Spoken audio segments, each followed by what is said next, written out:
Bum, bum.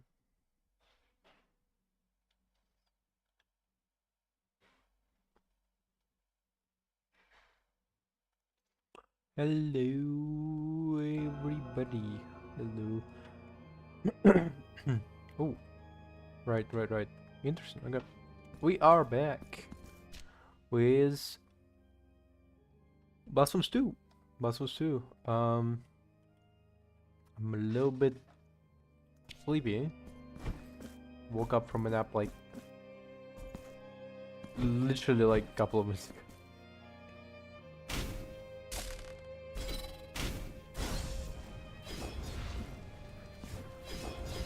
Right now, I'm trying to remember how this shit worked. Well, there it is.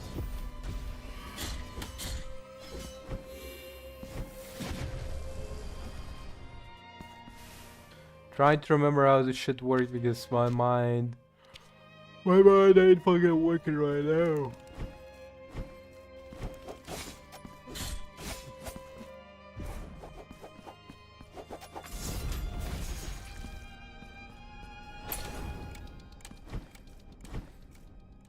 I'm right now. So we unlock this awesome sword. Oh. Oh. Interesting. Last stream.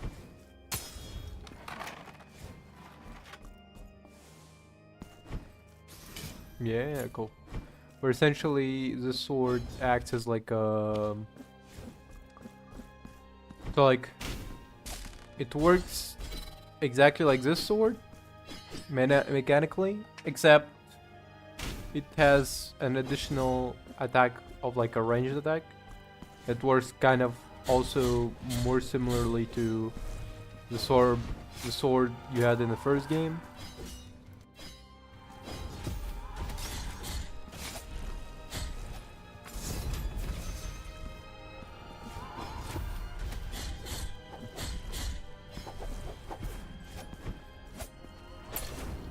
So it's what? Okay. So it's a very I don't know, like mechanically it's a weird thing, especially because to switch between switch between this sword and a regular sword you get in the beginning of this game, like this sword and this sword, you have to hold R. You can't really like quick switch. That's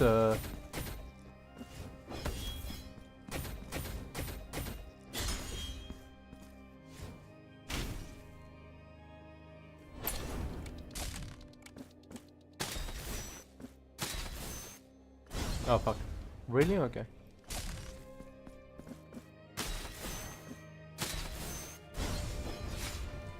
Shit.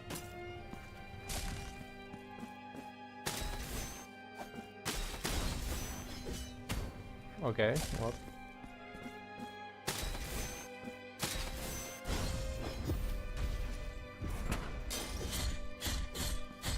Alright, we could have just went up different way, regular way.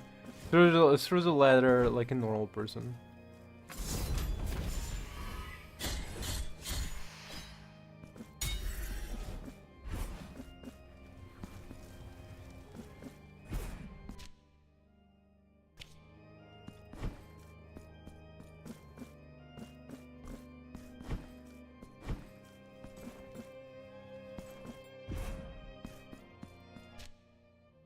Okay. We'll go further up, Mr. Bird person. Sorry,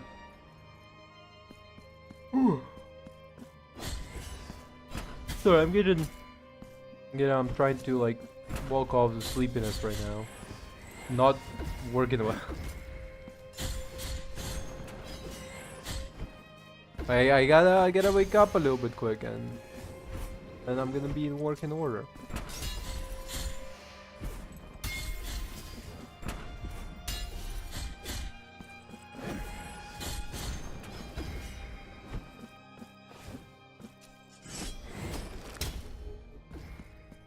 I need to really get out of the loop of watching those those police videos where police does something wrong, because that's really just not good for my mind.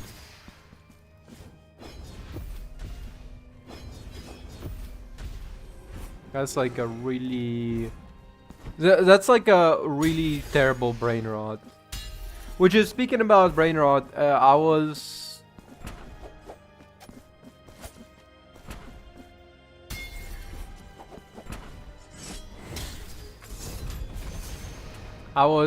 getting an ad for fucking eBay or some shit, I don't remember.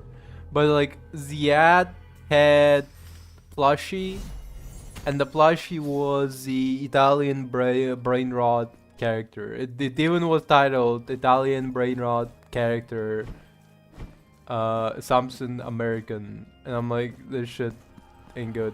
You kidding me? Like,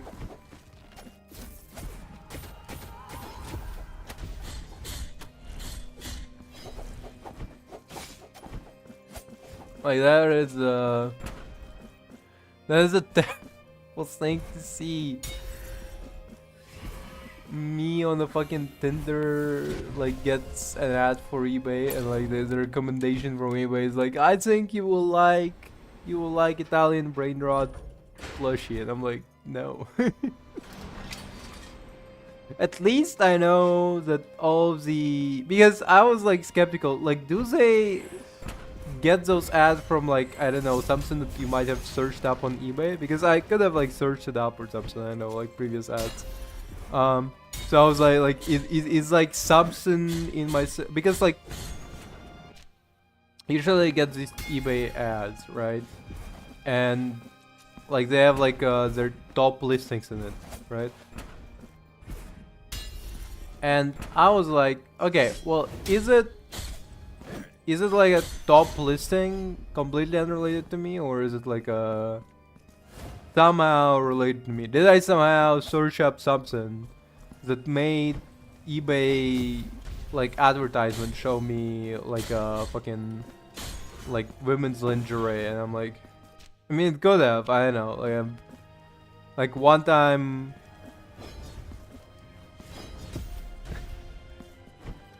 I think, here's the thing, obviously I think you shouldn't be buying clothing items from eBay unless they're like really funny. Unless they're like really funny and you want it as like a gag gift, then you might be able to buy some sort of clothing from eBay. But general advice, don't buy anything from eBay that's like a clothing item, because that's fucking terrible. Are you kidding me? Like lingerie, like it's the dude. Like, do you want herpes that only like 3 people ever had, and you're gonna be the third person? Because that's how you get some mysterious herpes. I don't know. Fuck. Wow. So like so I was like, I don't know, like I searched up funky clothing items on eBay, so maybe somehow in it there was like something that made them recommend me like lingerie. But like then I saw the Tontuk Shagur, or whatever the fuck its name is. I think that's the correct one. I think what I just said is correct. And that's when I was like, okay, so that they don't know me when they show me that. That's just straight up just a listing, because nothing that I googled through eBay has like brain rot on it. Like, I'm not that much of a degenerate.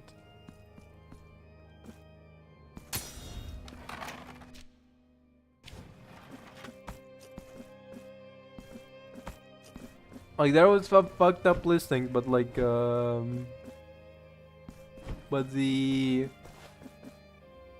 but none of them are related to brain rot and plushies. Also, like a plushie is a giveaway, because I don't Google plushies on eBay. Why would I Google a plushie? It's fucking...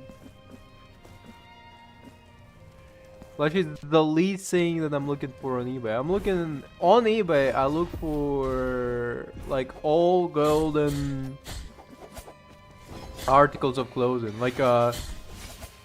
I'm looking for. Fuck.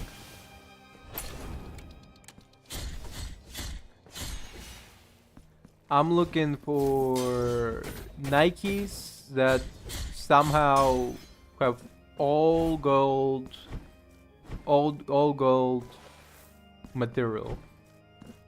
Will they fall apart if like rain gets on them? Absolutely. But like I will look fantastic when I meet my parents and I show up in like a golden Nikes and quiet black woman is speaking, listen and learn.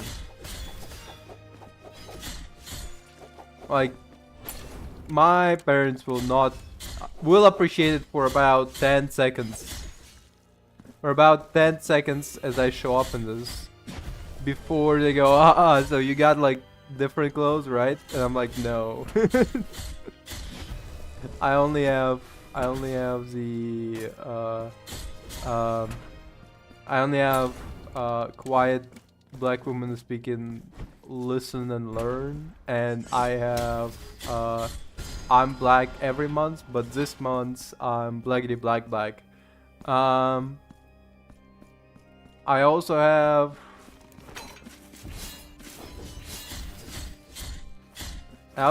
Free Palestine, but with like a SpongeBob on it, and SpongeBob wears like a yarmulke.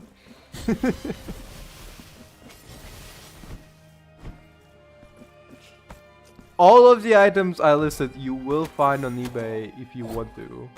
If you're very curious, you can find them on eBay, and I want all of them. All of those items are in my I want item on save for later card.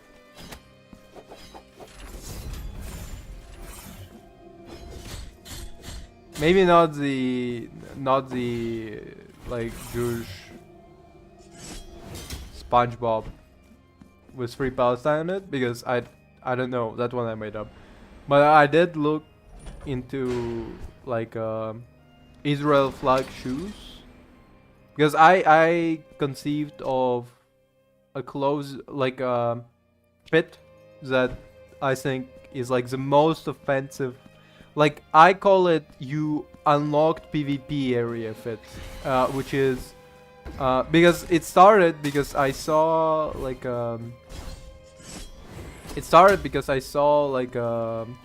Israel flag shoes, and I was like, shit. And I was like, shit, wait a minute. Okay, so what else Israel coded I can find? Okay, so like Israel flag shoes, Israel flag hoodie, and American flag pants. All of that tied up with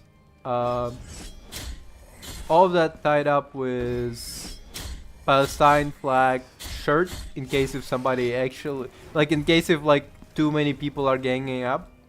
So in case if too many people are ganging up, you can go like, wait a minute, and then you take off the hoodie and there is Palestinian flag shirt, and people go like, okay, wait a minute, this guy might be this guy might not be that bad.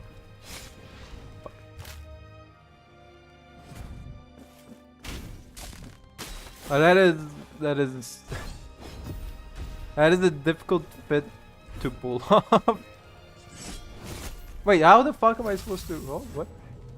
So is it like a one way? Because like, I mean, you can't really get up through it, right?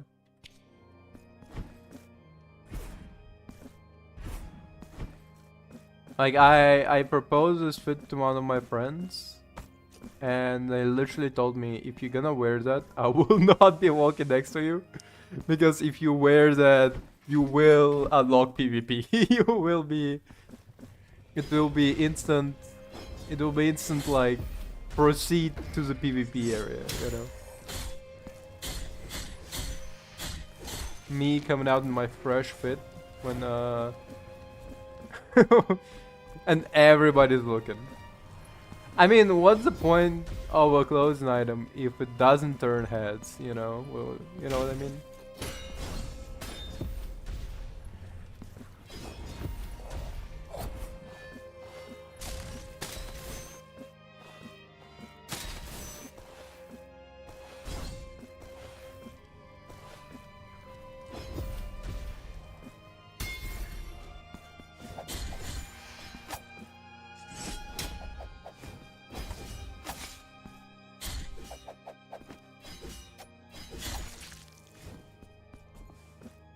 Actually, you probably could go to like anti-Israel protests wearing that fit and be like, yo, I'm just wearing that so the police doesn't get me. Because like, who are they more likely to arrest in like anti-Israel protest? Guy wearing everything, like guy wearing Israel shoes and Israel flag shoes and Israel flag an Israel flag hoodie, or a guy waving around Palestinian flag. I think we both know the answer.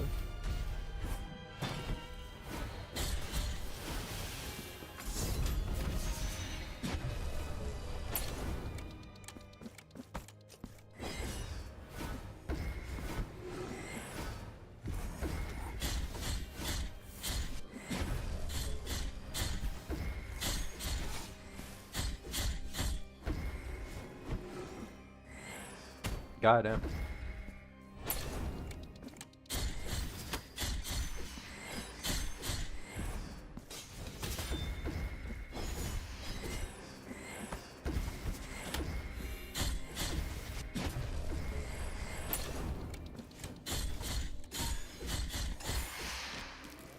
No, this guy wasn't even like related. He was just there for fun.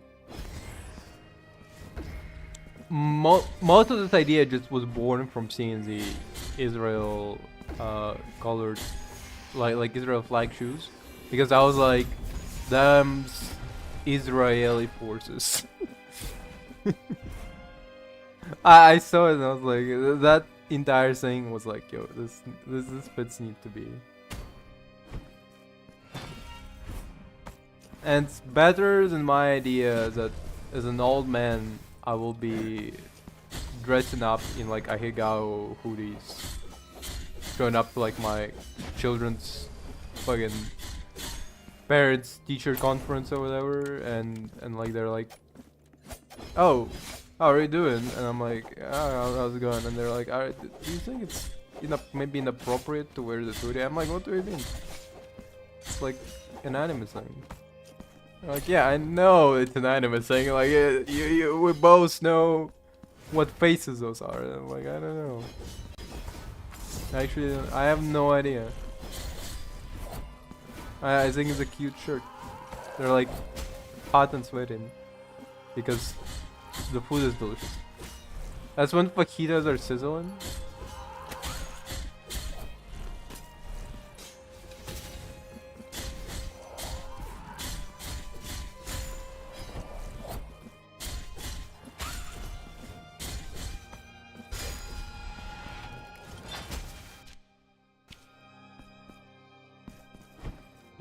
That shirt just shows what happens when fajitas sizzling. It's that simple. What's your problem? No, sorry. I think that shirt isn't appropriate for children's anime. Double check. Actually, in Japan, there's a. Actually, it's all according to Japanese custom, which is called pedophilia. You probably don't know it.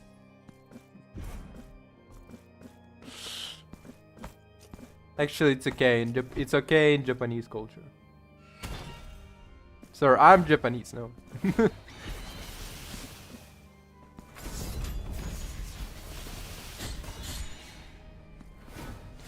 Me talking to like a...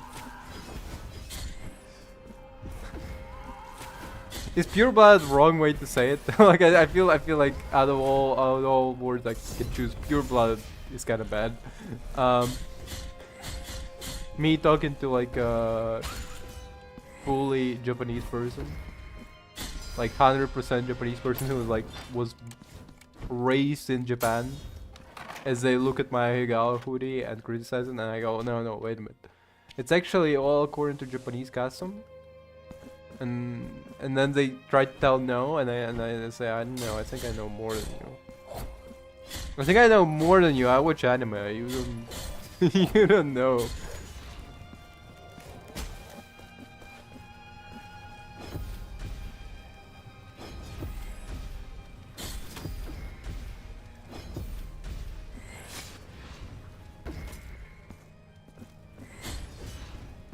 You don't even know the best girls this season. To be fair, I don't know either because I stopped watching anime a while ago. Holy shit. I had not watched any anime in like a long time.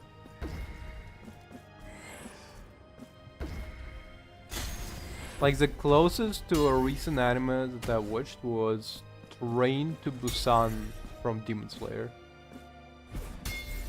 So like, they might revoke my anime license. And I can't defend myself with like, no, actually according to Japanese custom.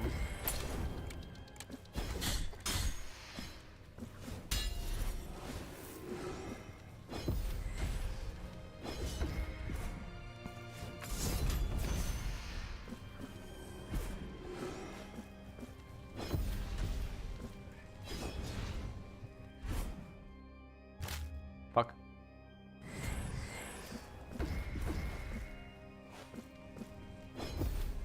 There was like this photo from like sumo wrestling wrestlers visiting London for the first time. Like bunch of like professional sumo wrestlers visiting London, and they look so adorable. Bunch of like big happy guys. They're like, yo, look at this. We got like a plush in here or something. I don't remember what exactly the photos were, but I remember they were like pretty cute.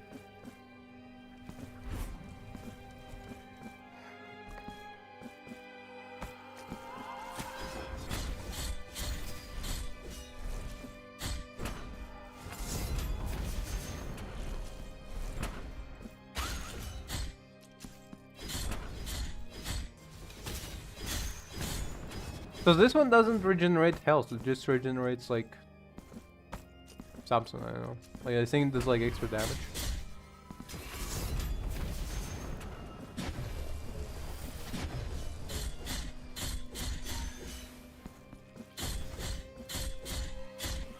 Maybe it's because we didn't unlock health regeneration yet. We did need to unlock it with the first one. Fuck.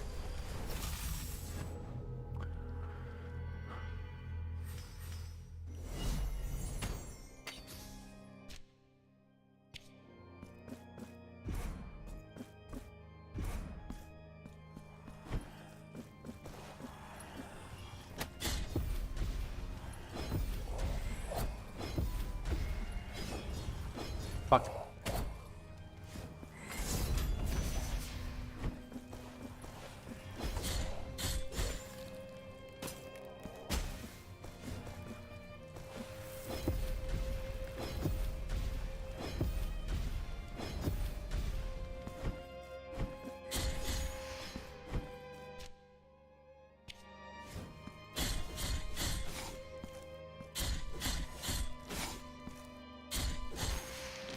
By the way, turns out I'm like a big hater for things that I don't enjoy, and people like if person enjoys it, and I don't enjoy, like, I don't like it. Like, usually when somebody likes something, right? And I don't. I just let live. You know, I don't care. Yeah, some people like Wonder Woman. They're wrong, but like they get to enjoy it. You know, I don't particularly care about it. I don't boil in rage because somebody like likes Wonder Woman. But then I was like on DC Comics subreddit. I don't remember where it was, but it was like a post about Absolute Wonder Woman. And then people eventually, because they're like, people who are fans of Absolute Wonder Woman might be like, might have this traditional Japanese custom code like in original Wonder Woman. And so, oh fuck, that's wrong button. Fuck. Might have this old Japanese custom code like in original Wonder Woman. And I don't particularly like original Wonder Woman, but people like started to glaze original Wonder Woman, and I was just fucking furious. I was immediately like fuming about it. I was like, fuck you, you know? Like, normally I would absolutely not care that people like Wonder Woman, right? Like, I know that mentally ill people exist. I don't particularly care about it, but the fact that they were directly within my eyesight, that's when I was like, shit, this cannot be allowed. This is fucking degeneracy that sunk Rome, okay? Like in goddamn Wonder Woman.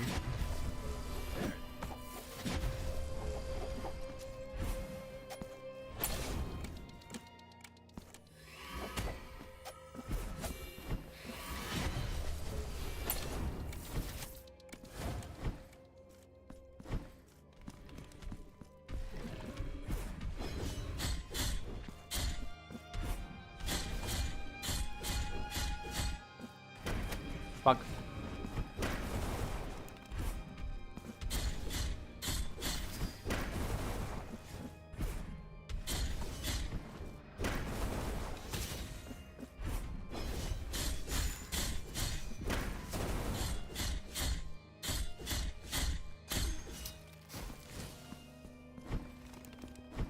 So as I saw people like glazing original Wonder Woman, I just went like, I just was fucking furious.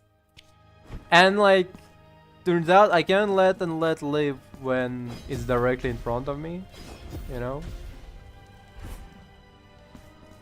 I'm like, like with.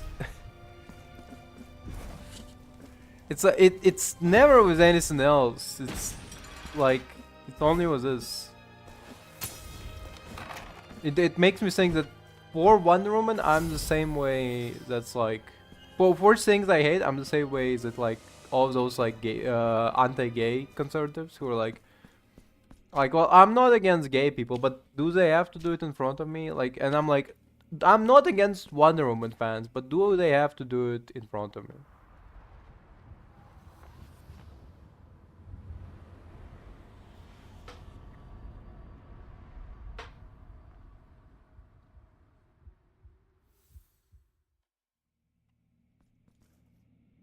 Penitent one, the sentence of the Holy Return has been passed down on the both of us.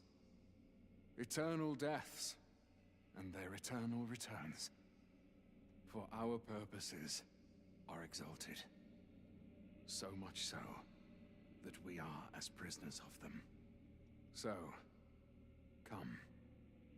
Let us pit your sword of guilt against the crystal tomb of my venerated master. Two heresies in glorious combat. I already beat you once. Return me to the delectable abyss of deserved pain. You.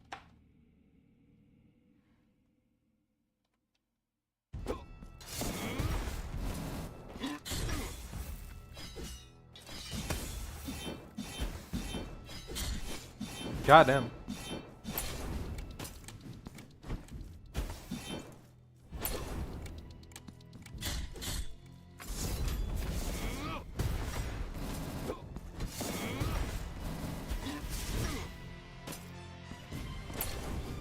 Yeah, I don't think we're gonna be able to.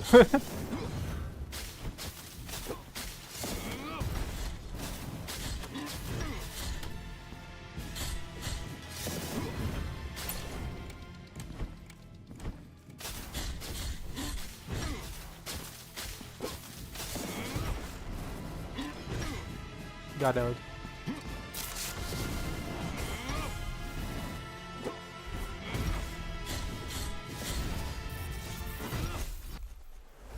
That was kind of confuser. At least the run back is not like Silk Song. I just need to quickly do it. And that, by the way, me hating on Wonder Woman. That wasn't simply me hating on Wonder Woman. I also hate on Silk Song, and so when I saw like a motherfucker glazing Silk Song, like literally going like, oh, is Silk Song perhaps better than original Hollow Knight? Like I just never felt such a experience of wonder when playing any other game than when I played Silk Song. I have never had this experience of exploration, and I was so fucking pissed. I saw that comment and I was just fuming. I was ready to strangle the person who made that post through the fucking screen. That degeneracy should not be allowed. Kidding me? Is Silk Song perhaps better than the original Hollow Knight? How about you fucking eat shit? I never was like so. I was never so enjoys exploration. You can literally go to any spot on the map, and you can go from point A to point B without needing to worry about plot progression or. And it's like, yeah, that's fucking the premise of the first game.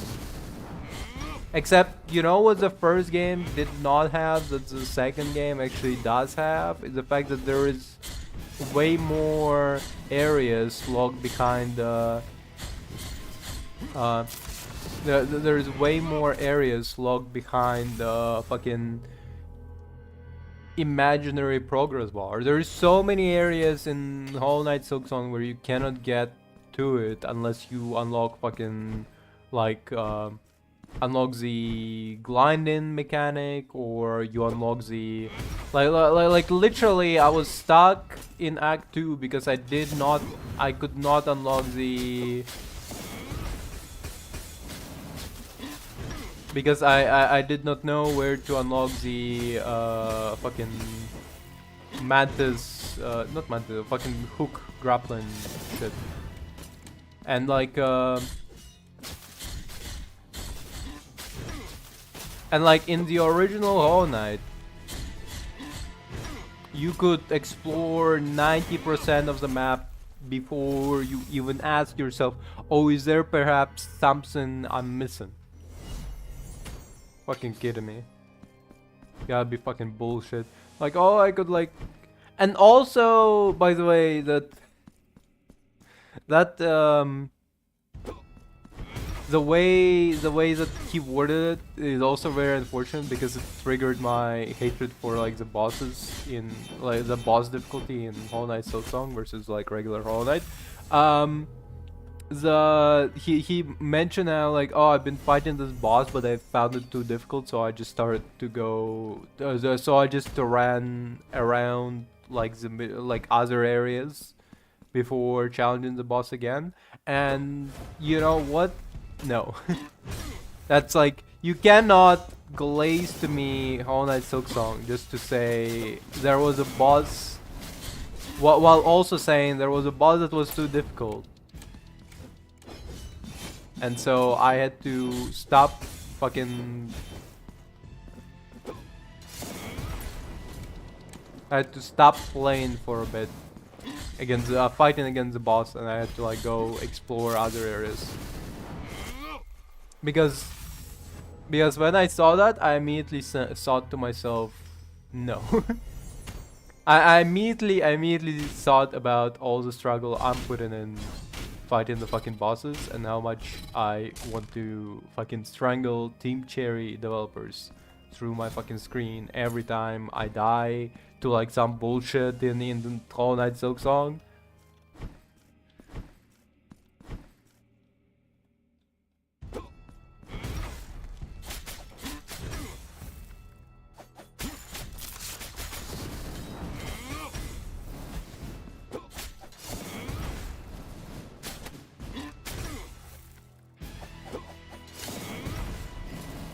Up.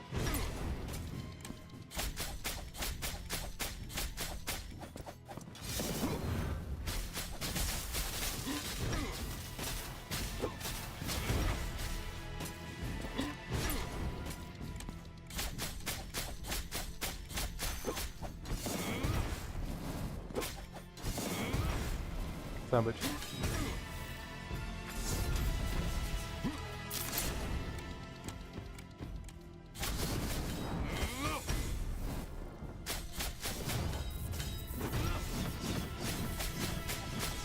What the fuck hit me there that like I still took so much damage?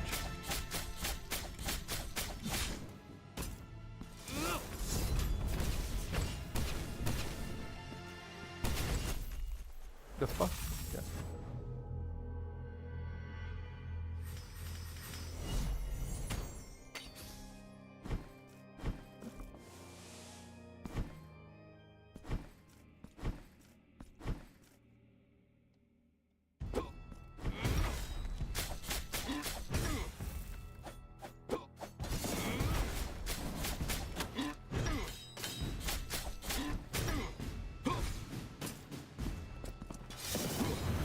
Yeah, no. Shit.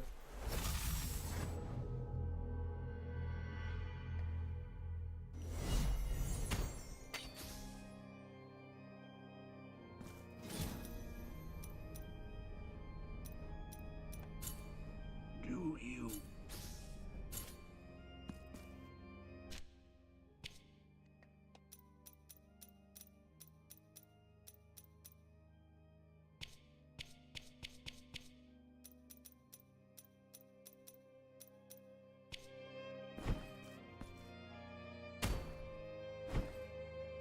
So yeah, just like, and also it was unfortunate, but like the post about liking, so like, the post was about Absolute Wonder Woman, but then like it turned into liking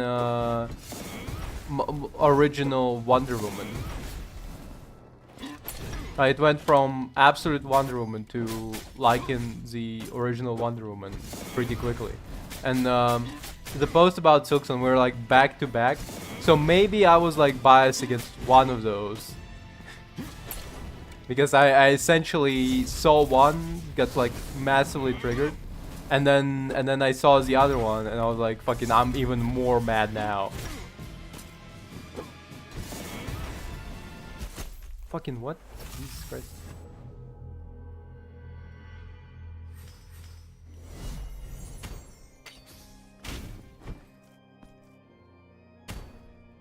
I'm not even sure how fuck am I supposed to dodge this shit.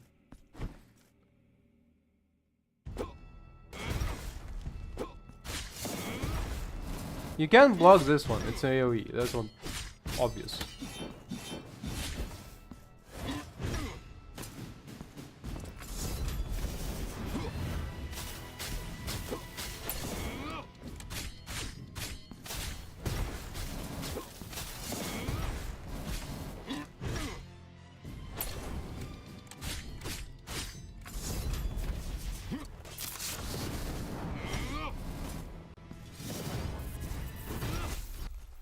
We were like close to successful in encountering that with this ones. Maybe we should forgo other blades for now.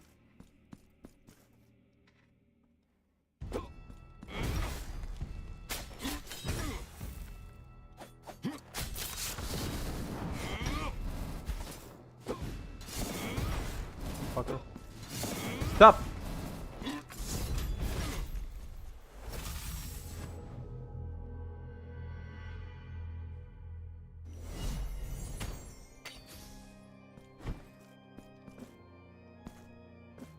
Wait, what do I have equipped for hold up.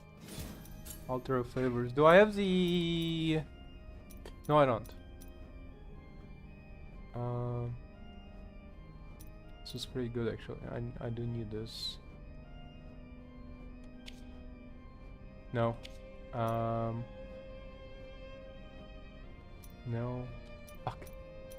Fuck, all of these are good. Hold up. Do I have hold on a second, where's yeah, I do have fuck, but might want to unlock. No. No, that's not worth it.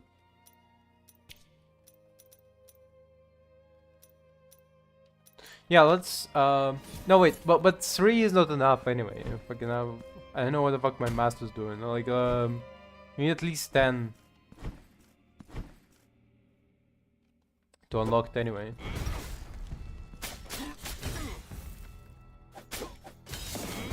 Fuck.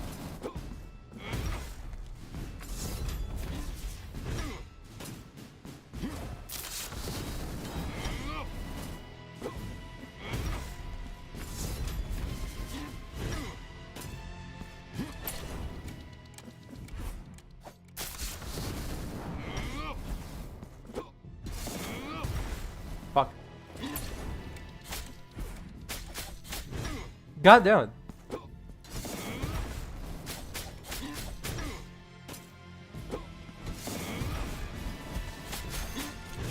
I'm not even sure how to fucking dodge all these fucking AoEs. This dude just casts as many AoEs as possible. And like, you think you dodge him, but he just turns around 360 degrees.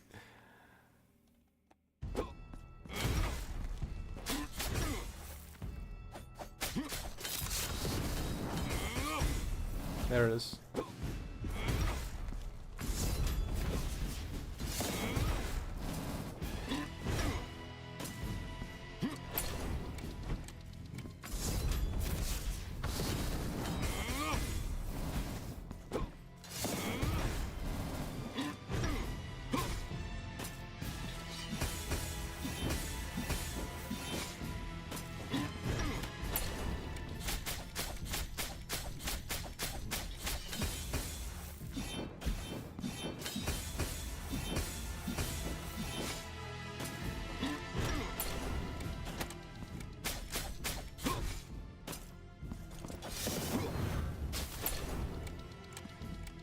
Like, no matter what you do, you still end up not dodging the fucker. Which is crazy to me.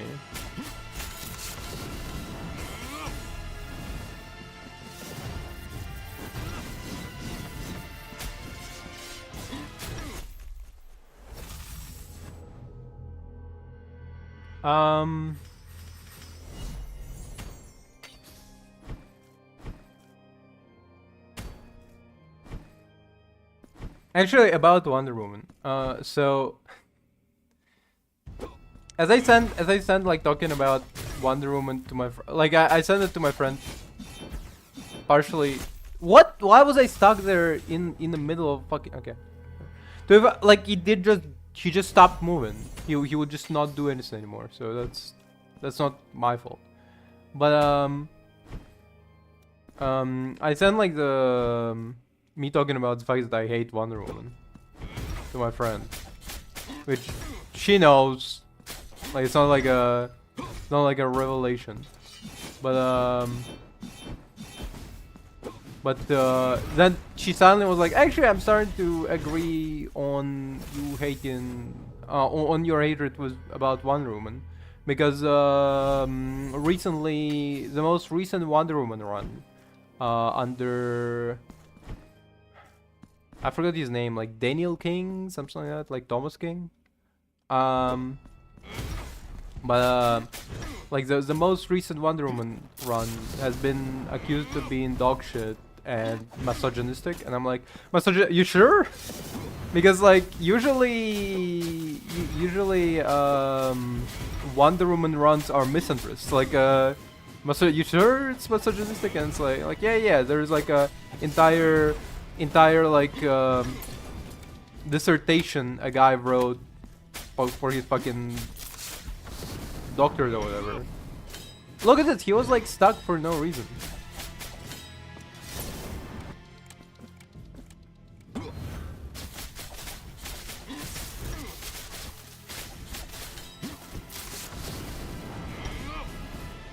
There was like entire dissertation that the guy wrote about the dog shit Wonder Woman run, and like I asked my friend to send to me because I'm like really curious, and you know what the wild thing is? I think a lot of the critique from that dissertation was too harsh and like a little bit unwarranted. Like a lot of things that I read from the dissertation were kind of like bad.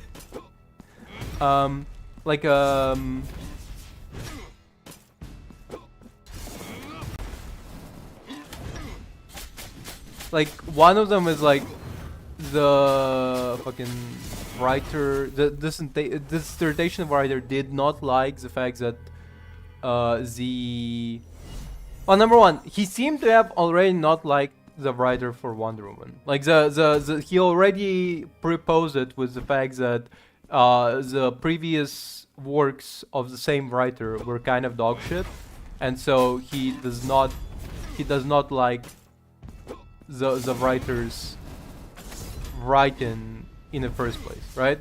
So it's like me coming in with like, I don't know, me coming in and going like I actually don't like K-pop, so let me break it down to you why this specific album is bad. It's like, bro, you know,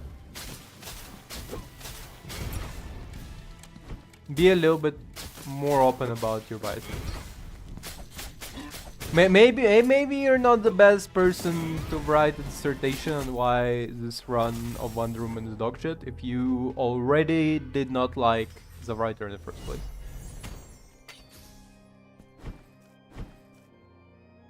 Me telling you why this My Little Pony fanfiction is not good. I don't like My Little Pony fanfiction in the first place. Like it's you know, it's tough one. You may not be intended crowd for this.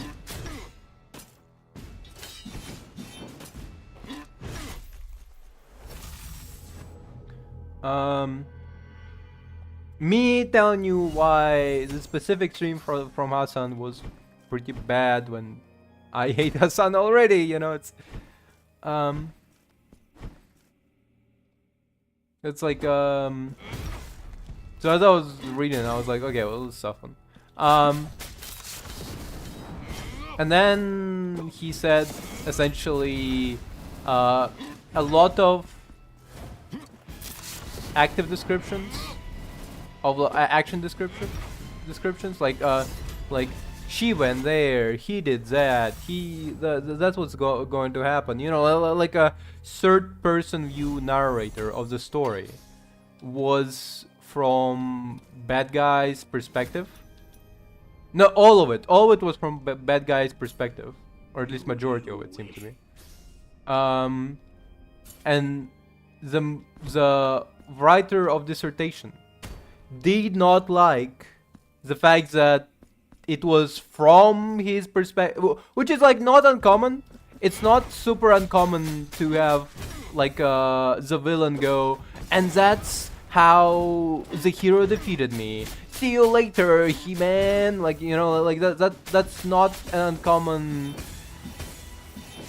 That's not an uncommon writing choice. So it's like, but the dissertation writer already hated the antagonist because, according to him, he was pompous, egotistical douchebag, right?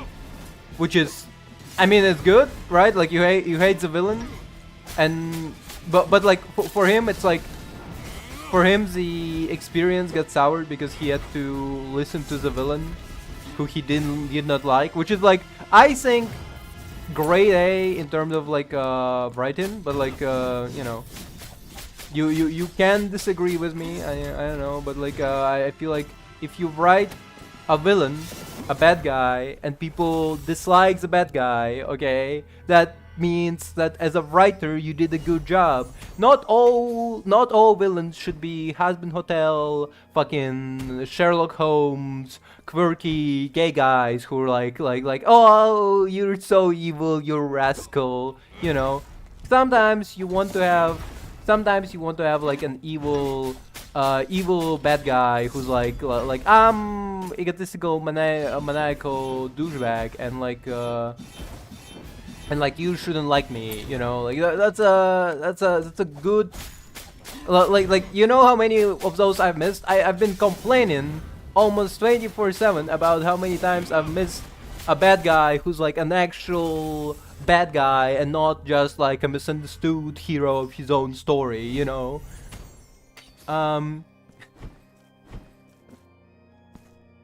So you have this like Saturday morning cartoon evil pompous bad guy who's like I hate Wonder Woman and she's evil and I'm so good and I'm glorious and how dare she oppose me. That's how this is a run about me me being destroyed by Wonder Woman's strong ties and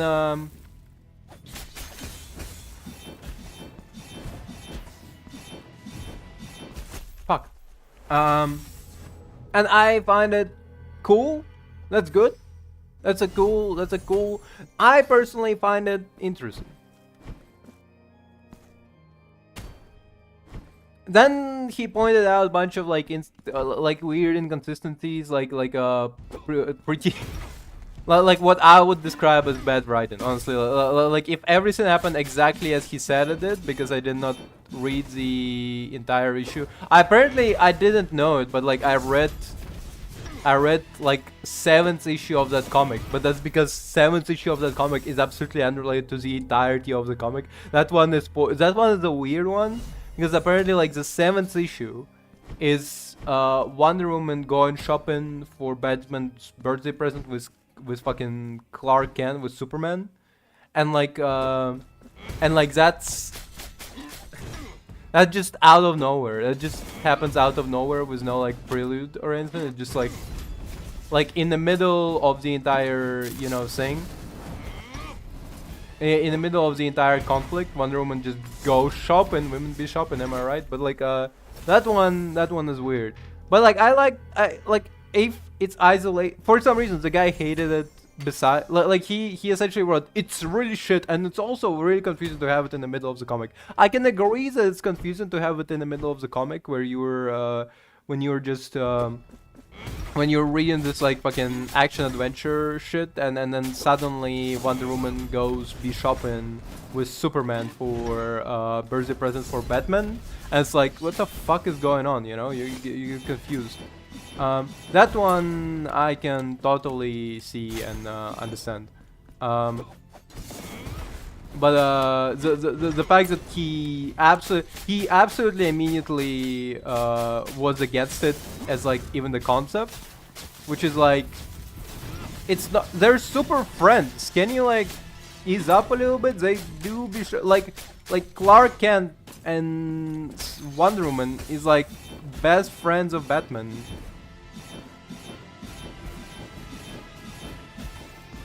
Lord forbids they be shopping for his birthday present. Me, I shop for a birthday present for my friend, and then some fucking douchebag is judging me from beyond the veil of the mortal coil about the fact that maybe it is better to not have this moment of relatability. Me, when I shop for my friend, and like and then some otherworldly douchebag shows up and he's like, actually that's not in character. You shouldn't be shopping for your friend. How dare you be shopping for your for your very close friend and ally, who sometimes you are in and out with romantic tension. The analogy is lost when like comparing Wonder Woman and Batman's relationship and mine and like my friends. Because comic books are complicated.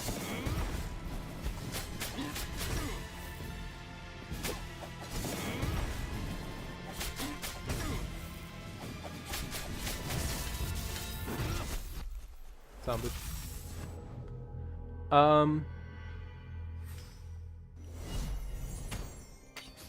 Like I found the comic of her show, like it is confusing because it's the 7th issue of like a comic book.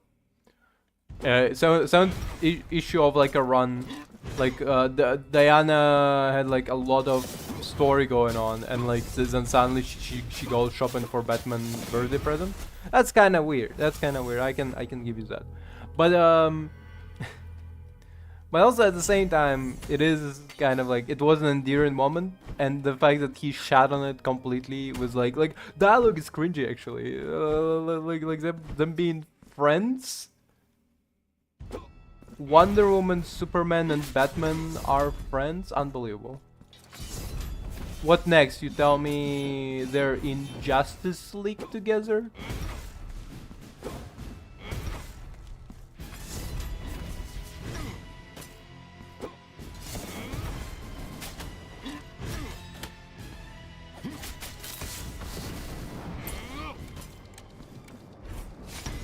Fuck. Me when I have to keep pulling justification out of my ass to say that the run is bad when the run is just like mediocre. Like I'll get into like the spoiler territory now for like the run. But like if you don't want like skip, I don't know, like an hour. Because that's gonna be a while.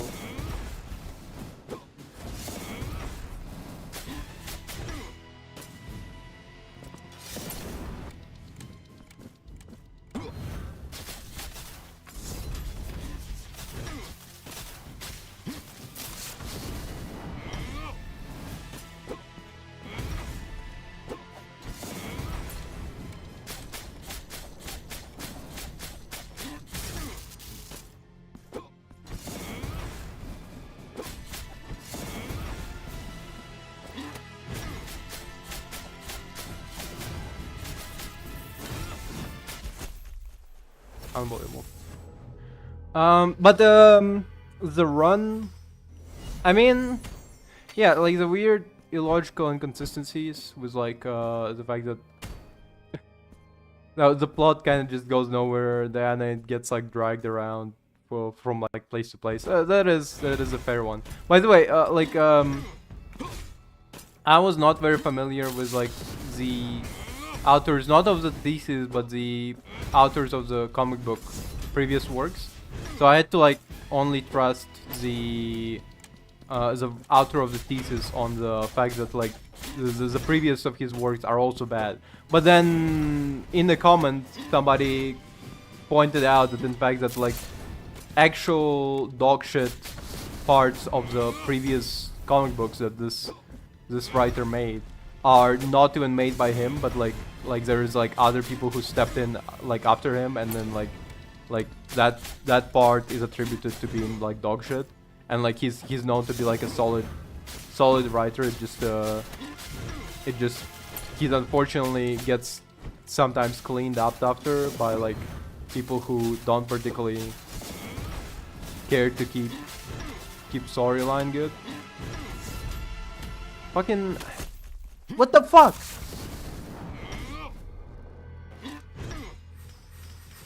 Trying to fucking exit this shit.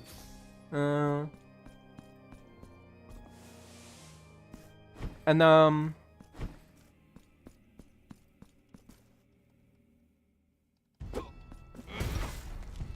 so again, as I said, like there's probably like previous biases, but okay, like he did say that there's like inconsistencies within the writing.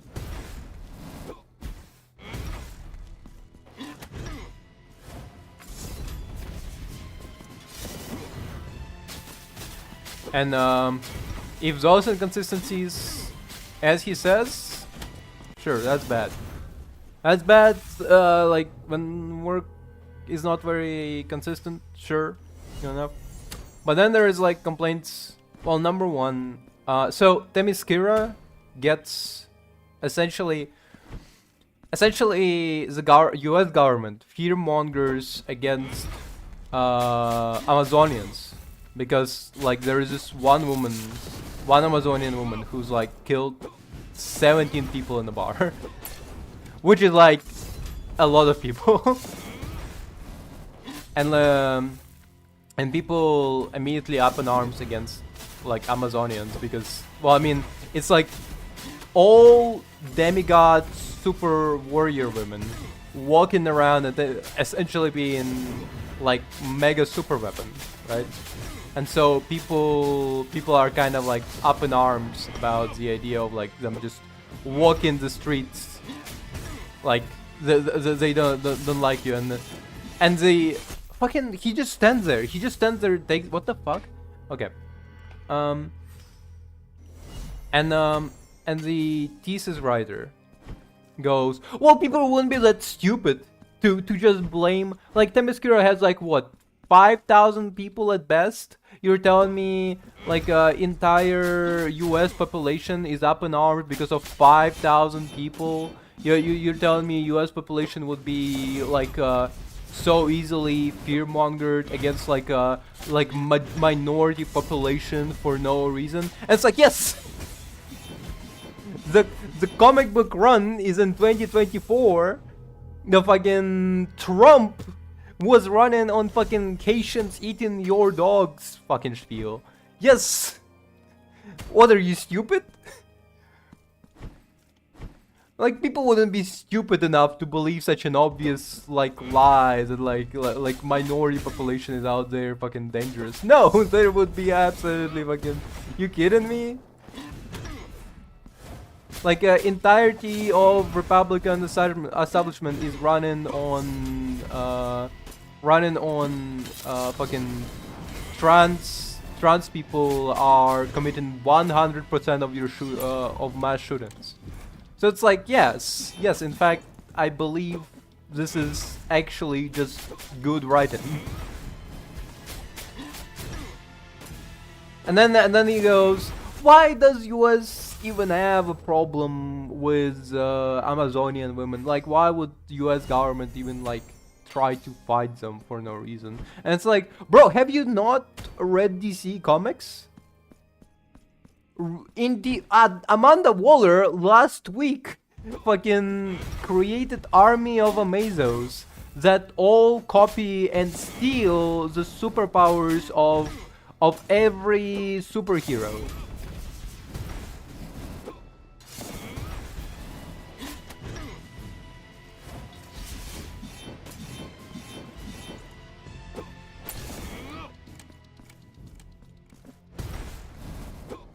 You know, you're not reading comics.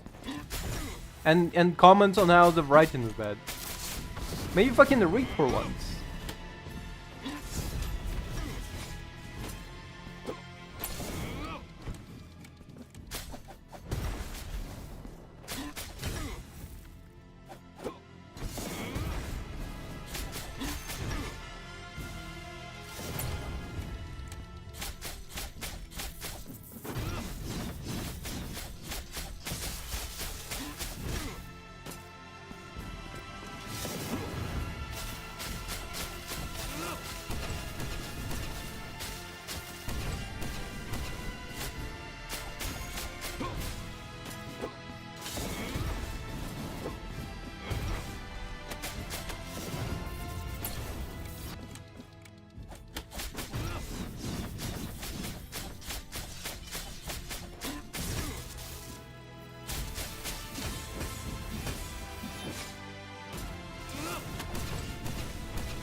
pull up, pull up, pull up. Oh fuck. Like number one, the hatred, the sudden hatred of Amazonians, the fact that people wouldn't be so easily deceived. Yes, they would. What the fuck are you talking about? Number two, the fact that actually, in fact, that's exactly what Amanda Waller did, where with Amazos, where she created narratives that like superheroes are actually harming people, and like people in DC Comics after like years of being saved by superheroes immediately turn their back on them because there was like a video of Superman smashing a car and like demanding money or something. Like it's a like yes. In fact, this is like fucking good writing, especially because yeah, like people are that stupid actually. Like it's unbelievable that like a professional motherfucker has a doctorate. He has a doctorate and he's out there. Oh, people wouldn't be that stupid. They would be. They would be that stupid. Yes. Then he also writes about how essentially technically the main antagonist is not U.S. government, but like a guy who stands behind the U.S. government, and that is there's a guy called like Sovereign, and he's like. And he obtained like a magic tool similar to Lasso of Truth, but it's called Lasso of Evil. Or Lasso of Lies, I don't remember what the fuck it's saying. Yes, but like the premise is that Lasso of Truth make you tell the truth. His lasso makes you believe whatever lie you're told, unquestionably. Yeah, of course. And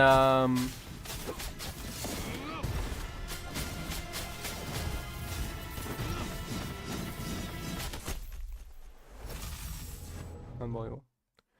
And so the bad guy is this fucking Sovereign, right? And then the fuck, maybe I should find like the entire thesis and just break it down piece by piece, because I wrote like multiple. I wrote like multiple messages to my friend like this is fucking dog shit.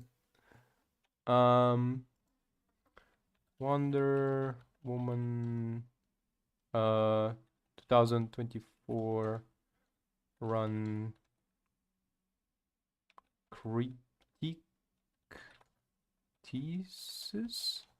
I guess that's the best way.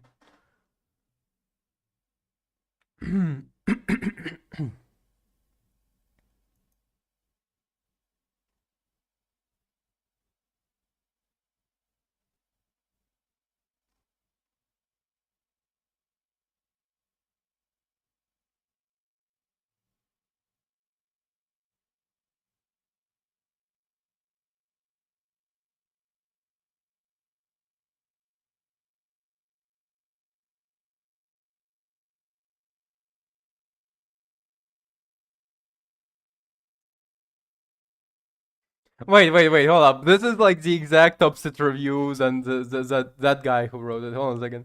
Tom King has me all in again. At this point, it feels like he has a major. There has been major effort on the part of creative team to address most of the major complaints about King's Wonder Woman. We wanted Wonder Girls, now we got them. We wanted Etta, here she is. We wanted less Steve Trevor, and he killed him. I'll admit that King's Wonder Woman has often felt out of character, even almost un-Diane-like at times throughout the run. But yeah, like that's the one thing that like I can like kind of talk about is the fact that like she doesn't have like her own agency. Like Wonder Woman doesn't have a lot of her own agency. Just like goes from place to place. But like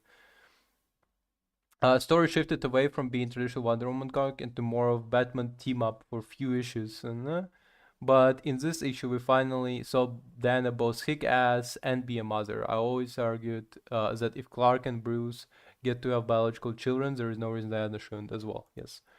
Yeah, she gets like a kid, and that we can address in just a little bit.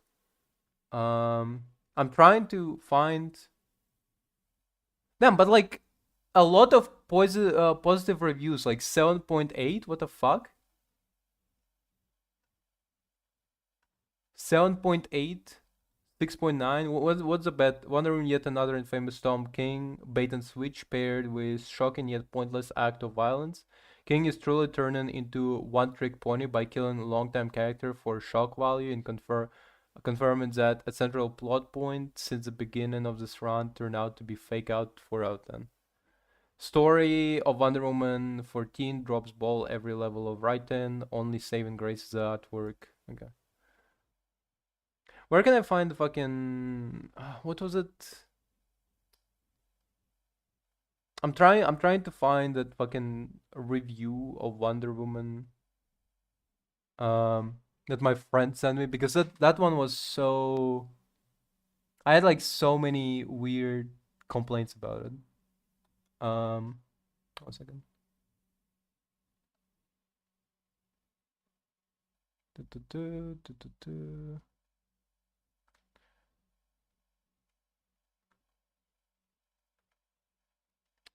Ba-ba-bum. Fucking Jesus Christ. No, I don't want to turn on notifications.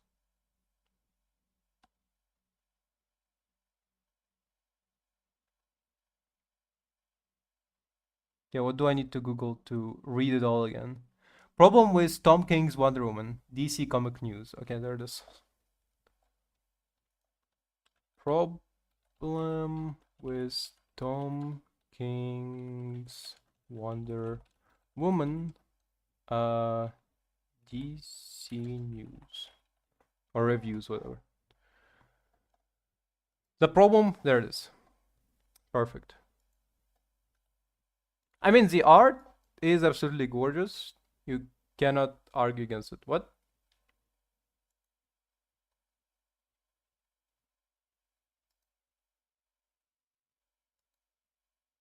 Where the fuck is the problem with the Tom King's Wonder Woman?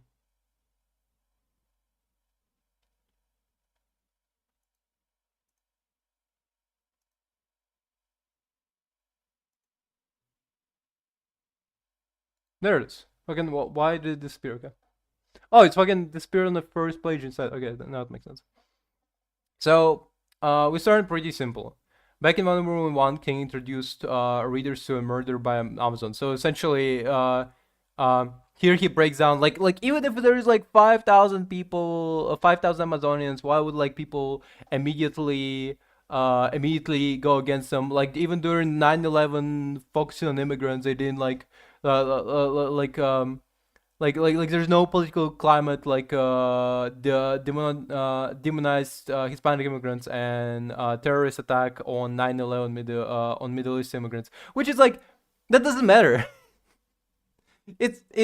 Yeah, like you can rile up people pretty easily, especially because, again, as I said, fucking Trump riled up on Haitians for fucking no reason. Like Haitians immigrated like pretty quickly, and they're like, there's not a lot of Haitians in like in US, but Trump riled up against them pretty quickly. So it's like you have all these wonder super women, and you have a bunch of like, I don't know, like incel guys who are like women, oh, feminism fucking failed us, we want trad wives, and look at these Amazonians, they're like they're setting up example for our women to not follow our rules, like you can fucking spin this pretty fucking easily, especially because, as I said before, Amanda Waller did it like a week ago. Amanda Waller literally did like Army of Amazos and did like misinformation campaign on like entirety of population, where people like saw Superman and literally shot him in the fucking street because fuck that guy. Um, um, Fake news are capable of turning people against that. Yes, they can. Literally, that's yes.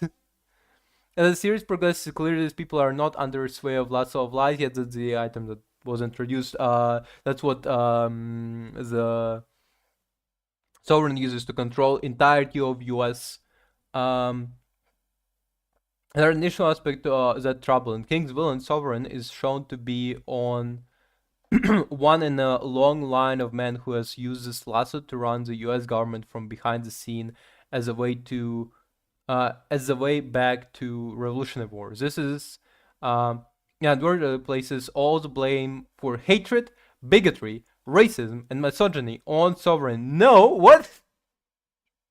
Dude, okay, maybe you can, but also at the same time, like he's like a one guy. He's not out there like personally coming up and like punching every immigrant. Okay, like, but like like in this case, Sovereign is not like as he says a scapegoat. That like no, everybody in US is not racist. It's just this one guy is like super racist and he's like making sure to be racist. It's more about the fact that um like I guess if we point it out a little bit, if I have to like spit it, chew and spit, racism, bigotry, and misogyny comes from the top. Yes, average person down in the low are against like different kind of minorities. So right, like they want the women obeying, they want gays to not be seen, they want less minorities.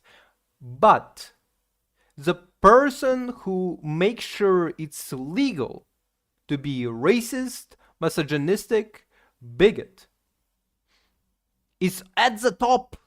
It's the government who goes fucking Jim Crow era lows, red line zoning, red district zoning, the fucking like not allowing women to have fucking rights of vote, the fact that women had to go march, the fucking the ban on gay marriage, making being gay illegal, being trans illegal, and classifying it as grooming. That's not like your average person just like said so and it happened. That's fucking politician up top.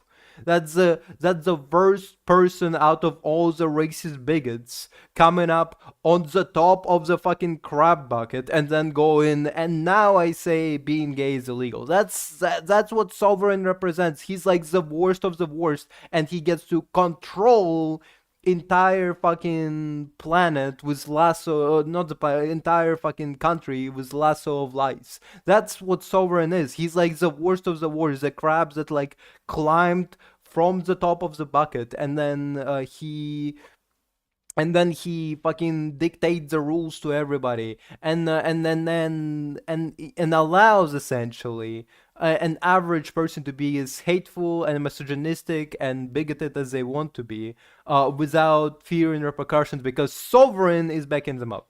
He's not scapegoat that like without Sovereign this never would happen. He is an example of the fact that in our real world, U.S. government, especially hold on a second, so like scapegoat,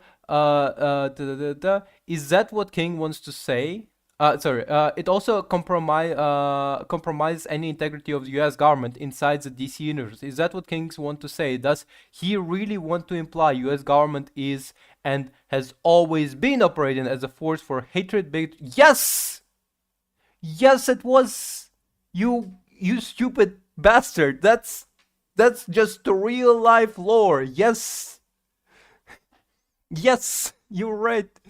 Jesus Christ, you figure it out, Cookie. King tells readers of the events instead of showing up. That one I can't really like argue. Narnia can be described as confounding because it's utterly boring. The Sovereign is the narrator in nearly all of the issues, and this takes away any sort of excitement or tension from the story. It has very ha-hum aspect, as one gets from old relative or Tolkien. Yeah, like I don't get that one. Soren essentially goes throughout the story as oh, this is how Wonder Woman defeated me. She clapped her ass cheeks, and I was smitten.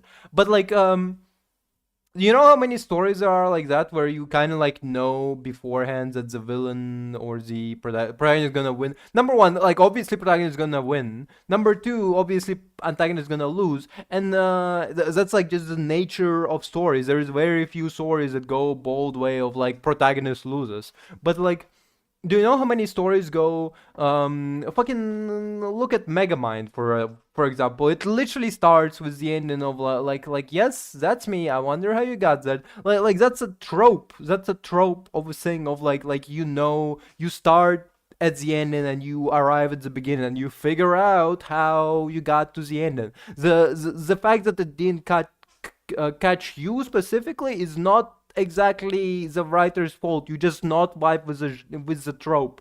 That's just a common fucking trope writing. Um, da, da, da. We get Death of Steve Trevor, which apparently people liked. It should be something tense and dramatic, the way it plays out, innocent, but it does help that the solicit announced it ahead of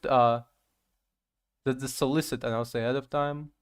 Um, whether one believes this is permanent and in the story itself, it should feel significant, substantial, watching laundry dry. There been no build up. I don't know. I can't like argue, but this guy seems to be like a buzzkill. So maybe it was like a very dramatic scene, but like this guy was like boring. But of course, actually, he will later. Hold up, somewhere over here complains that Diana spent like 50 days mourning Steve, and they showed her being in trauma and loss, and the fact that she should have just moved on, after her love of her life that she wanted the child to have a child with is like is dead. Like for some reason he just goes like, oh well, she shouldn't mourn him, but also it's not dramatic enough. It's the death is not dramatic enough, but also she's mourning him for too long.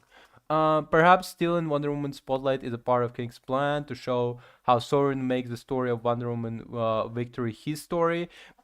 Oh, genius! Yes, the story where the main protagonist is a female empowerment superhero shows is shown through the male gaze, and he makes it all about himself. You're genius. You figured it out.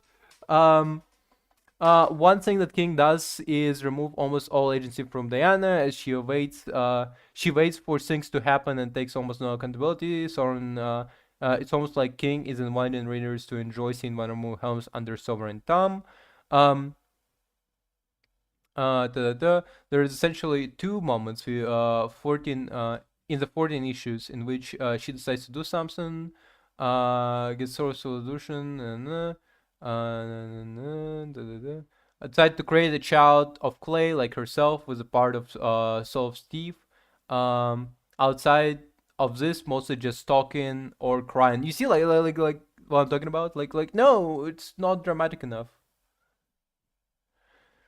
After not allowing herself to take in the issue, defined moment, finds her to make a weak foundation, sees her points to duel in Wonder Girls.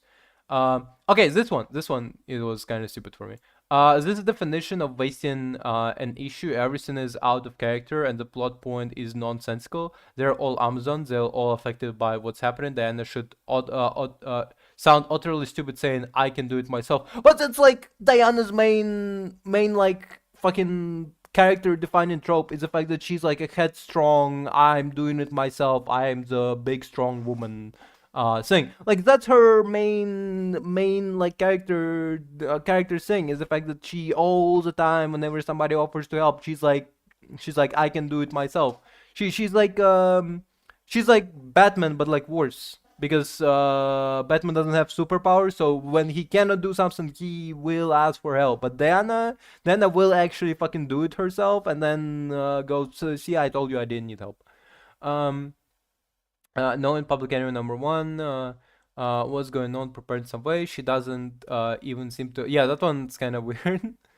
The fact that she doesn't particularly give a fuck about being public enemy number one. This one, issue number 7. I thought it was really cute, but for some reason this guy like, oh, I stopped on the page 2 first time because the dialogue was so atrocious. I thought it was really cute. It is kind of weird to have it in like middle of like a middle of comic book runs, they just stop and like go shopping. Um, there it is. First foray of Torchborn. Diana is locked in the basement, tortured, and uh, uh, okay. We're gonna address this in a second. So, criticizing King for Diana being tortured and like it's torture porn and like you don't like it, bro. That's like you cannot handle the first issue of Wonder Woman.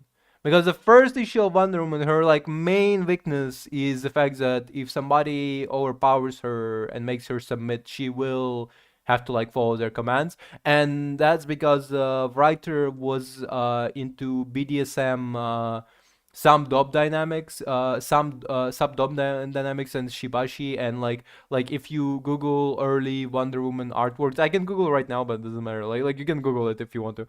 All of them look like they came from fucking porn magazine. Like dude, okay. Um, tortured and degraded by sovereign king, as king attempts to show why Christianity and traditional role of the wife are both inherently misogynistic, which is like this is some like 2016 Gamergate shit. Like I like yeah, Wonder Woman is like a warrior woman. Obviously, if somebody was to torture her, they would demonstrate her as like a stay-at-home fucking trad wife. Um, it's overplayed because King seems to assume that no woman wants to be a wife and mothers. No, literally, Diana wanted to be a mother. This entire issue, she's making the fucking baby out of clay with Steve Trevor. What she doesn't want to be is a fucking trad wife. She doesn't want to be a baby making factory that like an incel imagines. Like incel imagines, and incel imagines like a strong woman like Diana as like wearing a fucking apron and pumping out babies for him like every single day. Um, if this is Diana's nightmare and torture and so sovereign methods of torture, then it must be true that this is what Diana wants the least in life. What she fears, what truly is terrible to her, will come back to this. Yeah, I know where he's gonna come back because he essentially gonna say like, well, why does she want to have a baby if she is afraid she doesn't want to be fucking traditional role of wife and the mother. Well, that's the key point, the traditional part. She wants to be Wonder Woman. She wants to be the savior. She wants to be a superhero. She wants Steve Trevor to be the fucking stay-at-home husband taking care of the baby while she's going out there fighting villains and then coming back for like a night of snoo snoo. Like dude, she escapes over in delirium because her mom comes by, saves her gives her the confidence she needs. On the last page of the issue, oh yeah, this one is like very weird. The fact that skips from like so apparently she has Soren by the throat, and then like in issue 9 she like eating a rat. Issue 10, openly Diana shore on small island where she fights the cheetah. Then she like saves cheetah. The idea here it is. And thus again, Diana has waited, allowing herself to be captured. Tra la, a little bit further. The next 3 issues are absolute power tie-ins.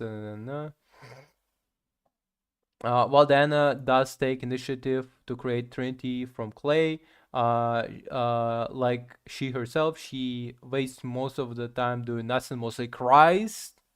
After she learns Steve deaths, she moms for mourns for 50 days. Yeah, like dude, you wanted like Steve to have like narrative stake. Let the fucking bitch mourn.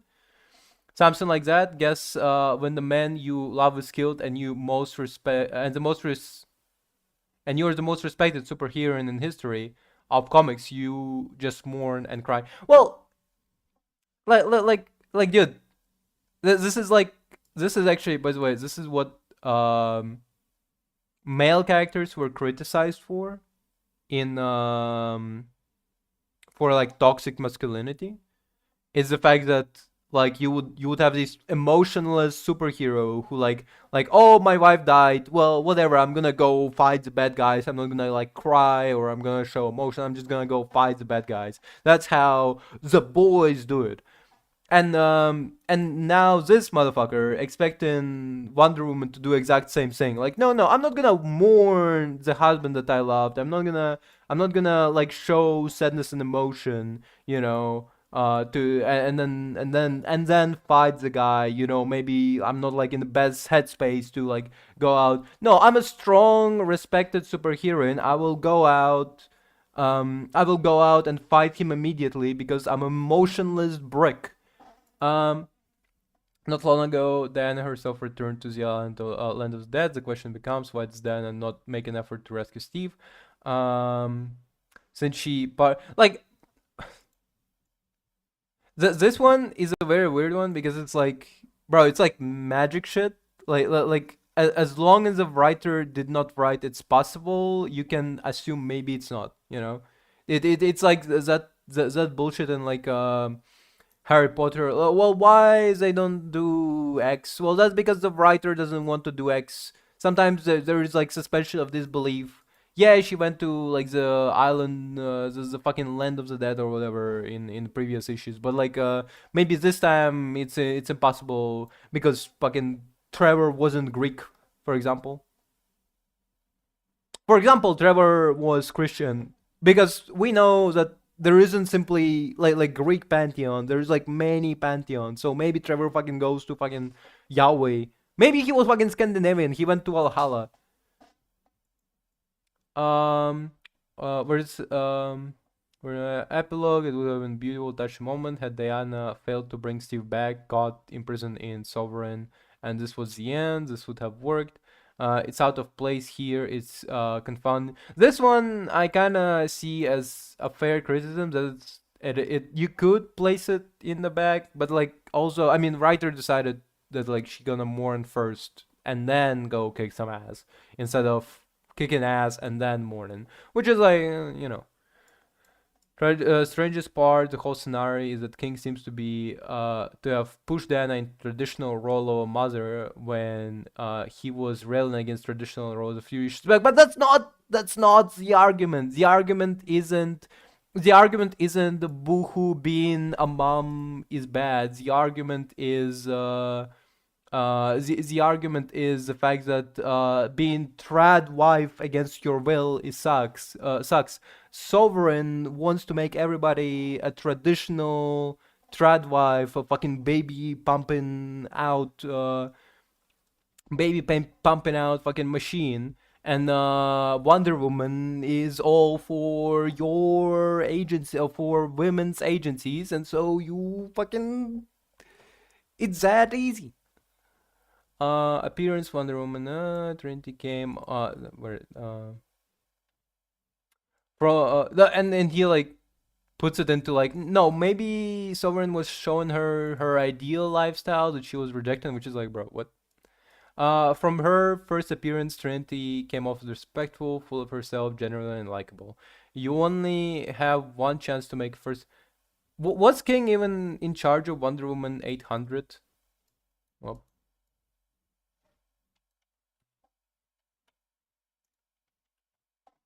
um, writer.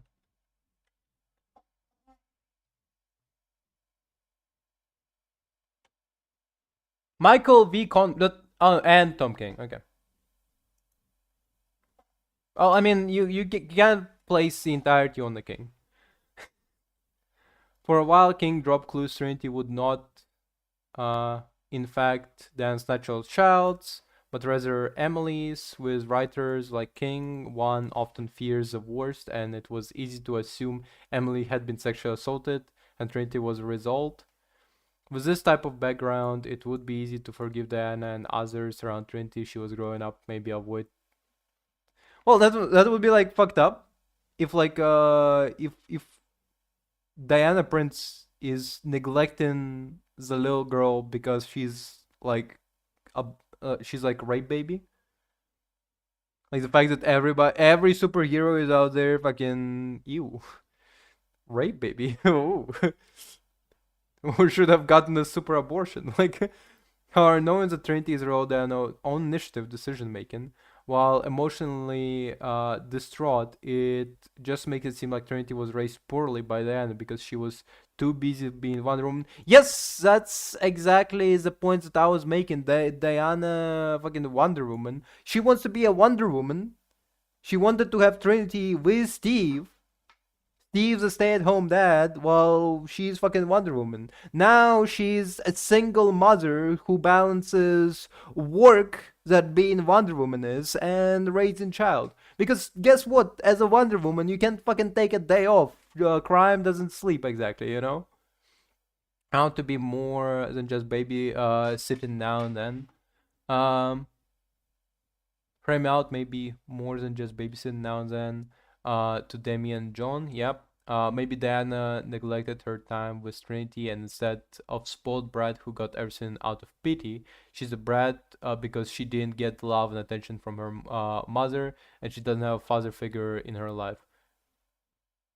Yeah, but that's like arguably should Wonder Woman have neglected?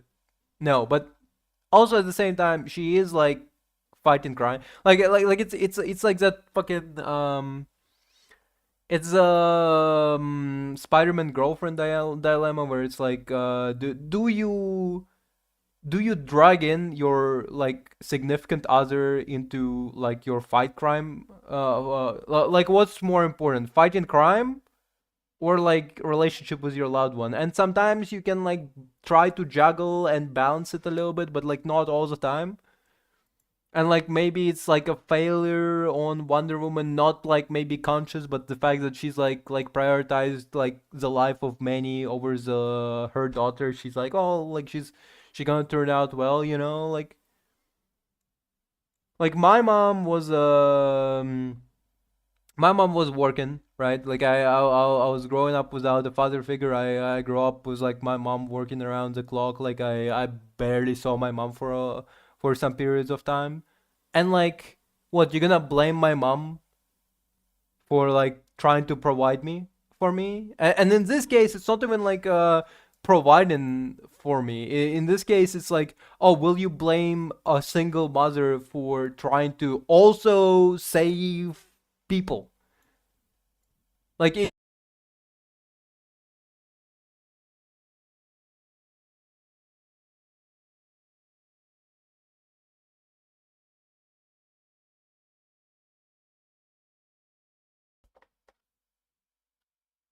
my headphones died for a second there. Like would you blame a single mother who's also a firefighter for maybe like missing out on a couple of things, or a single mother who's like also a police officer? Then a lack of agency is probably the biggest issue in the run. Yeah, that one I can kind of like go fair. It's awkward considering how much time King spends trying to highlight Diana's attributes. Doesn't consider taking initiative being her attribute. Her lack of agency also makes her somewhat ineffective as she is waiting.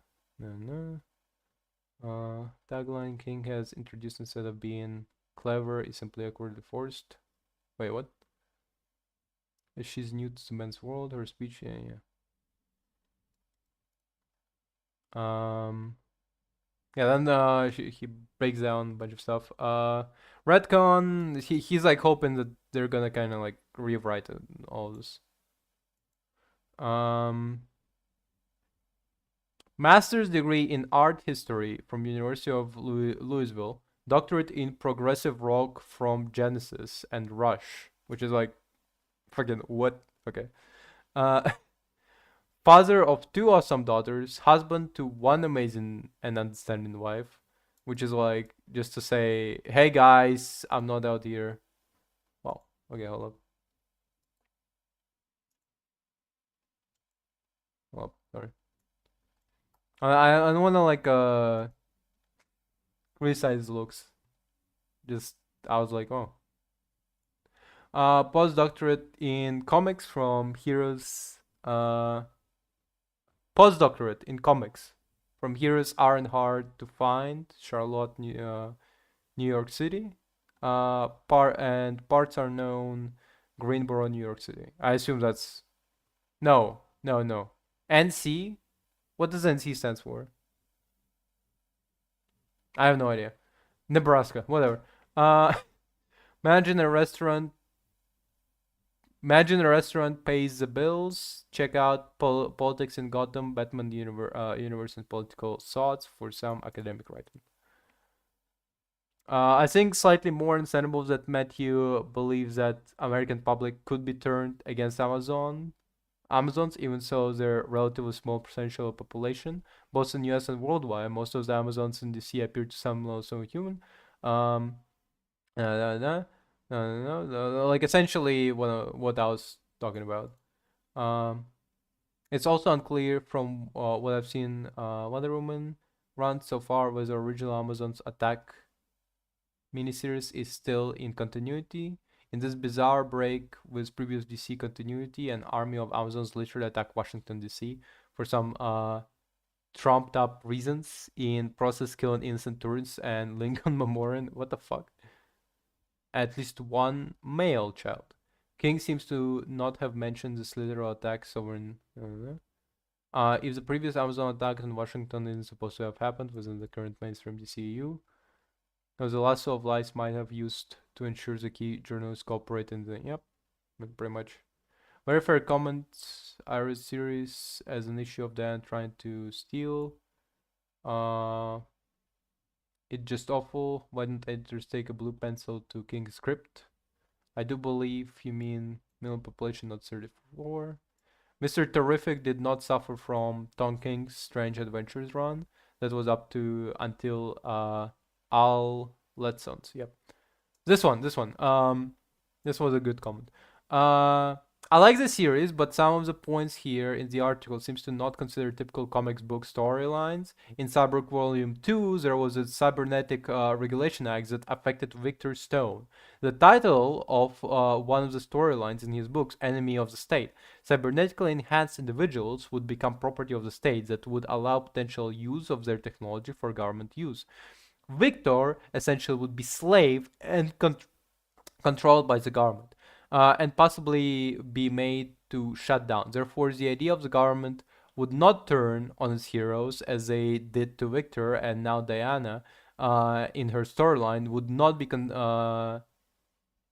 be consistent. Sometimes we have to spend real world. No, but like straight up, again, as I said, like fucking Amanda Waller turned entire population against fucking superheroes.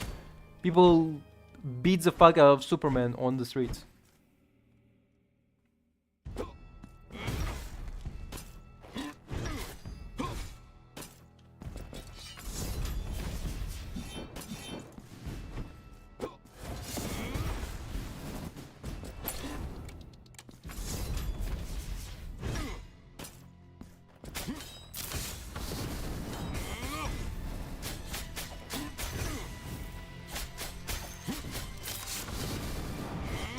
Fuck. Okay, that's more than kind of.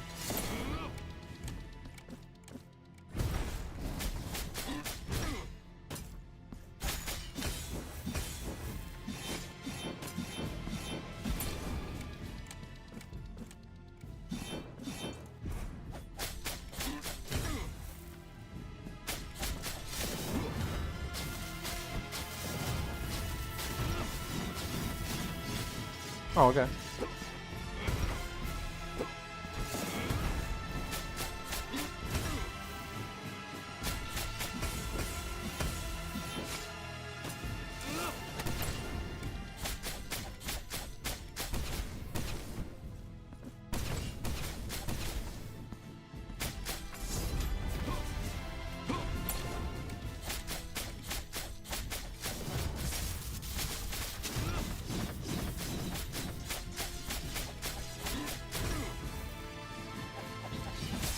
Ah, fuck.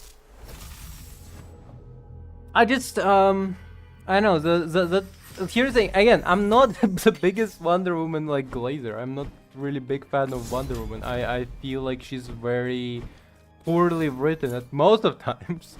So the when I'm out here defending Wonder Woman Run, I'm not defending it like as a fanboy of Wonder Woman. I'm defending her as a hater. It's like, you know, when Lex Luthor, when somebody like talks shit about Superman, and Lex Luthor comes out like, no, actually, wait a minute. What the fuck do you mean, Boy Scout?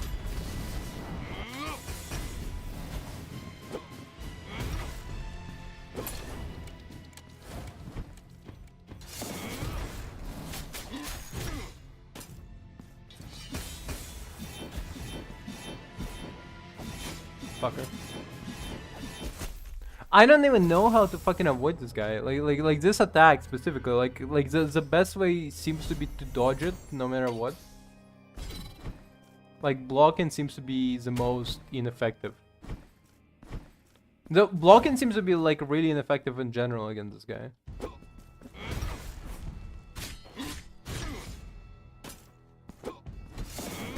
It feels like he's like made to specifically counter any fucking parry.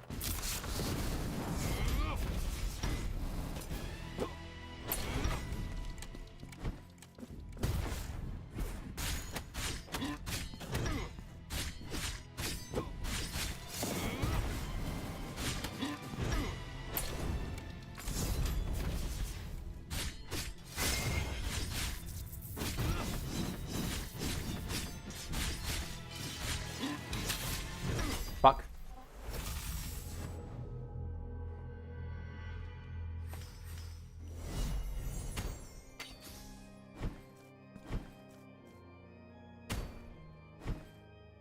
Honestly, I think not to harp too much on the guy, because I disagree with his opinion, but like I don't want to be the one that like punches keeps punching when like there's like no defense from the opponent. But like I mean, objectively speaking, I did say he has a doctorate, but like that's not a very impressive doctorate. I'm sure he studied very hard, but like, dude.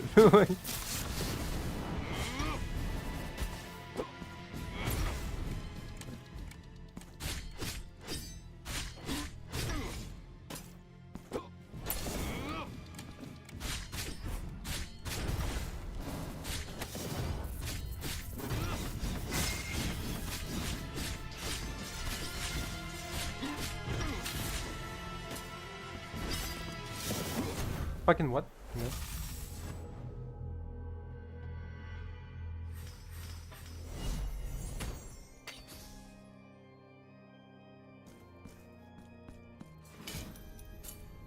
Do you?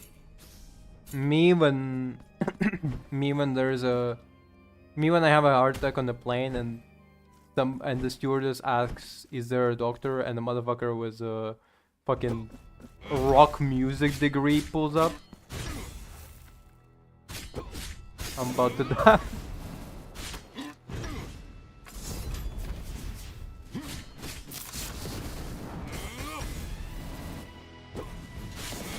Yeah, it seems like this fucking sword is actually the best to deal with him right now.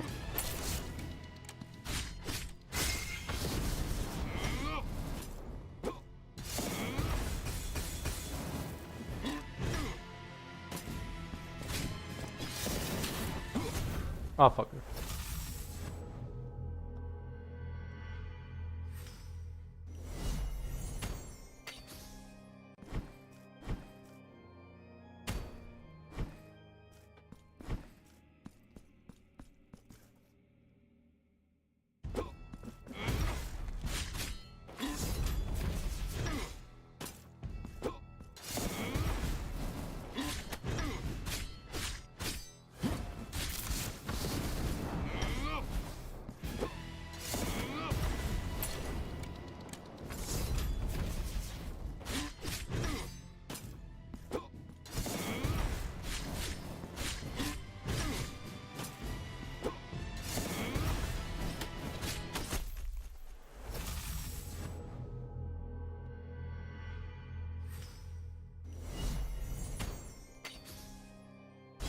What if I hold up?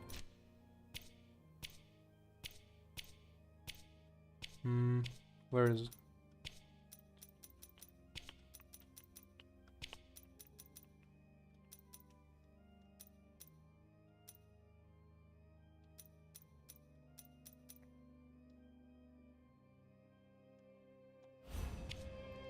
I know, I'm trying out something else because it feels like this shouldn't do damage.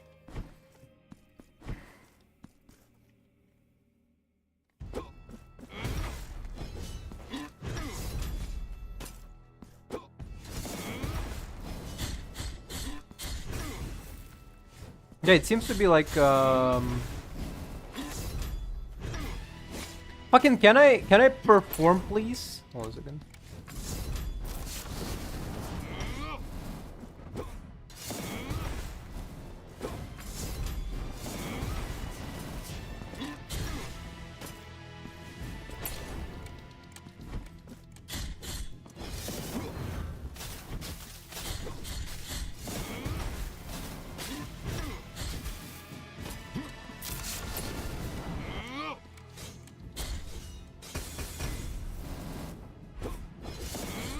There's actually it actually seems like this sword is way better. Oh. Maybe not against the attack. Against the attack, maybe I just need to jump. But no, it didn't work well.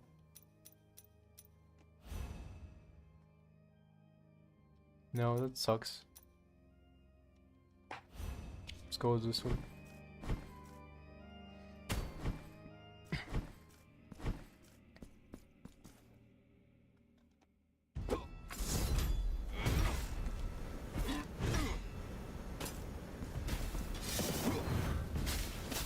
Yeah, that's not exactly what I would expect actually.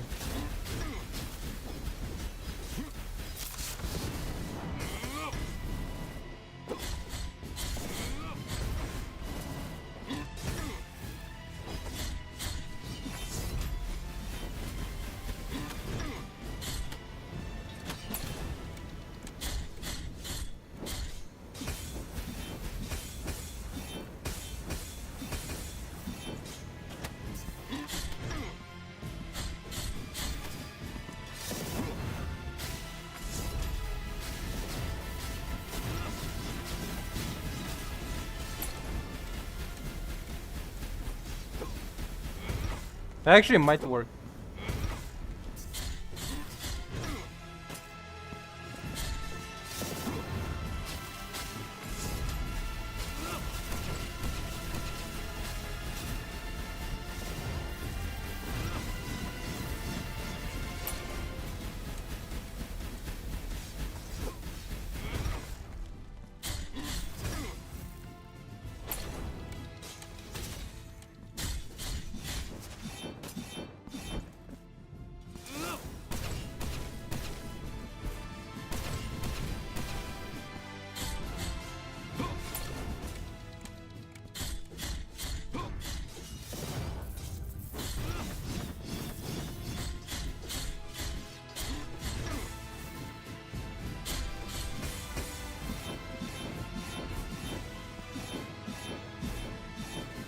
Ah, fucker. Dodging would have worked better. Or at least parrying. At least parrying that one.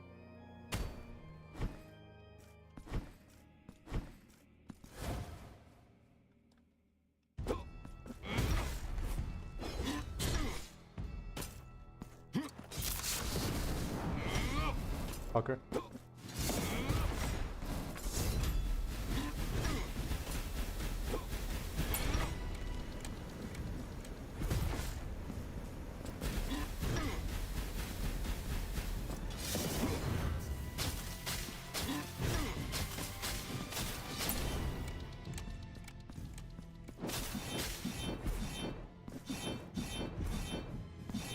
Fucker.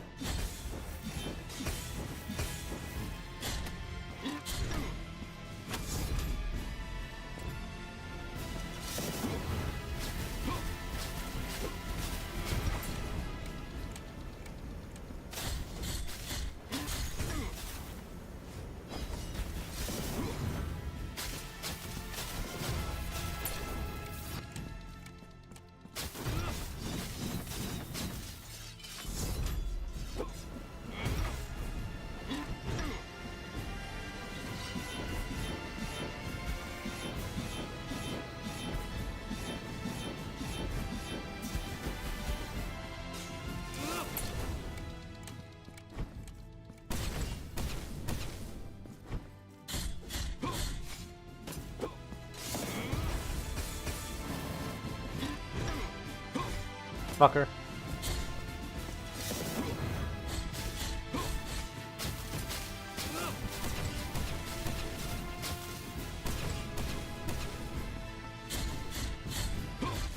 Ah.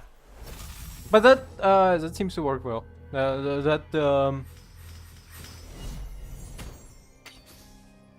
Like if only I could like upgrade this thing beforehand, but like finding upgrades would be annoying.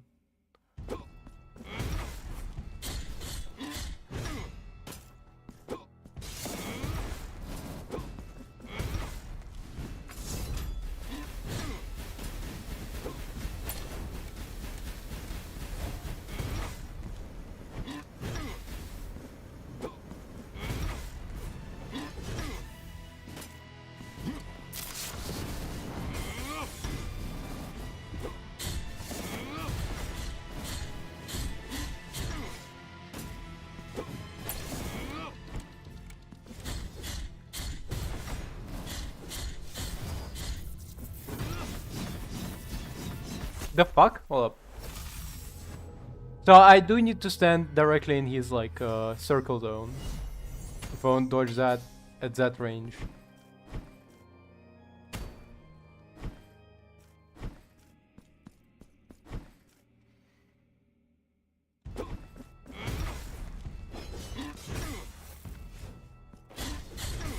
Perfect parries are impossible with this motherfucker, which is kinda sad.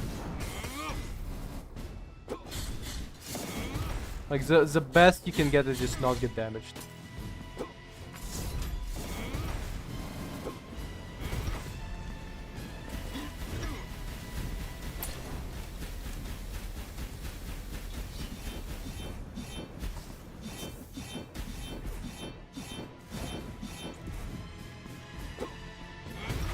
Fucker.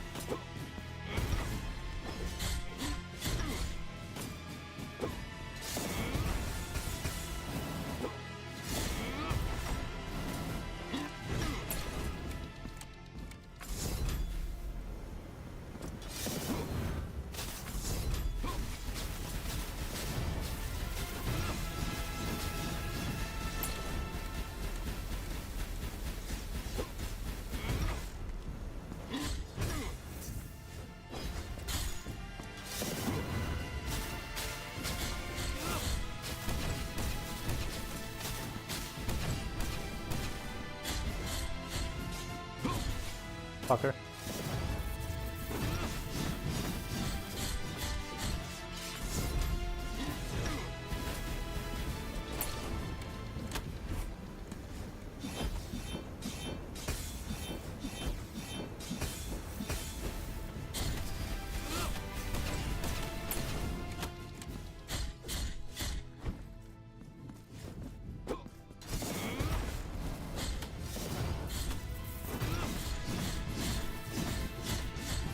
Ah, not gonna make it. Yep.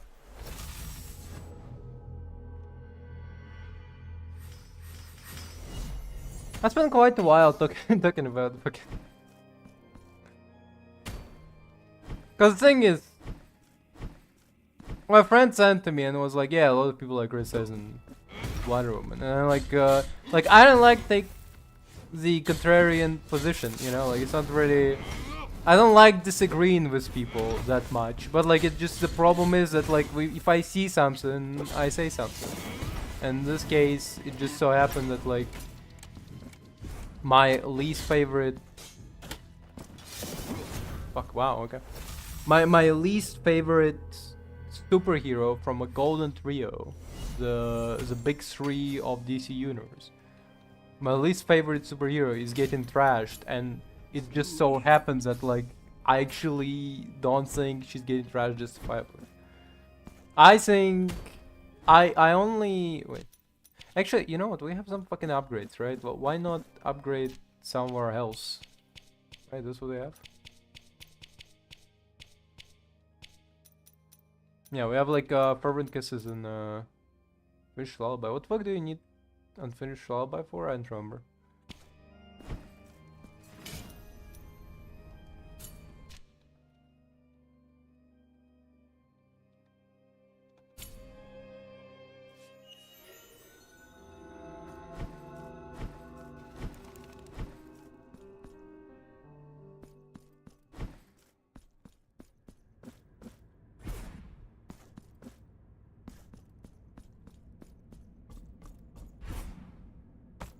Like, I only give, at least fictional characters, I only give justifiable hate. Yo! Yes.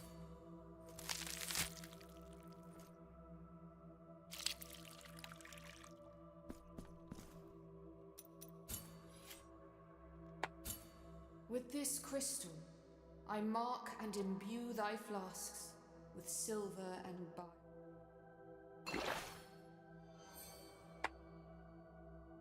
One more mark on thy vials would crack their surface and contaminate their blood. Okay. I know what that means.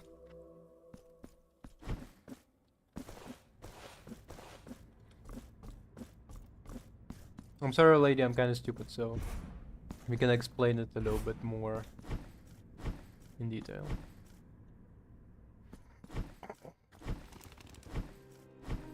I assume it's because like they're too powerful now, because we have too high of too much health regen compared to our health pool.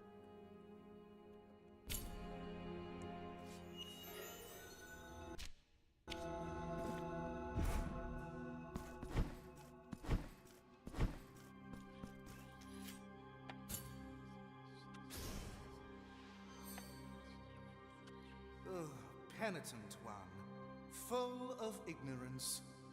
By virtue of my assistance and steely divine will, your further has reached its maximum capacity. Oh. You are free to go.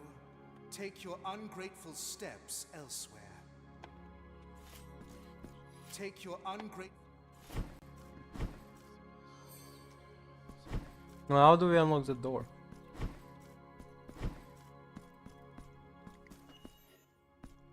Enter the room and exit? No, the door is locked. I know how to open the door yet. I will check it out later.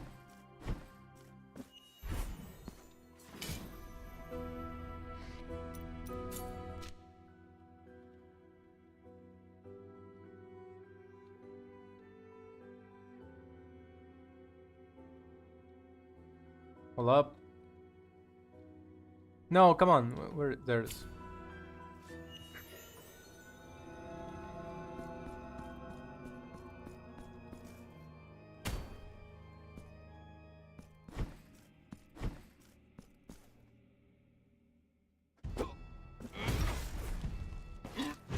Buckle up, sorry. I had my fingers on the wrong keys. Ah, unfortunate.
Fuck.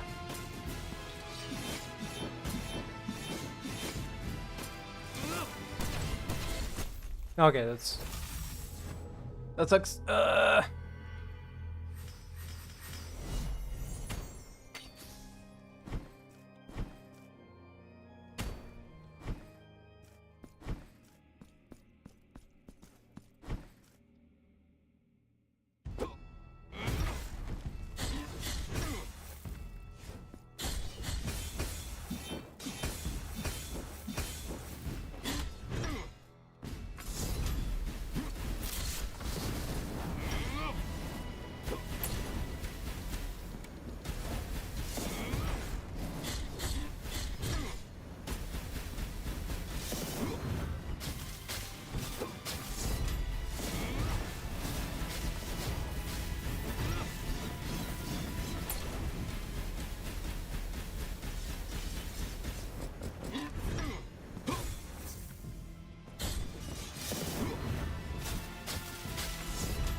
on, come on, come on. Whoop.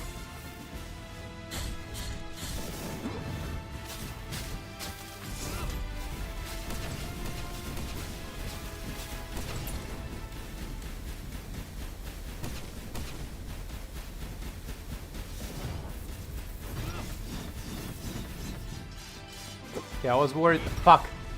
Really? Oh, come on, we're so close as well. I was worried. I was worried that's gonna damage me, and then it just so happened that like I was just like a centimeter, little like inch too close.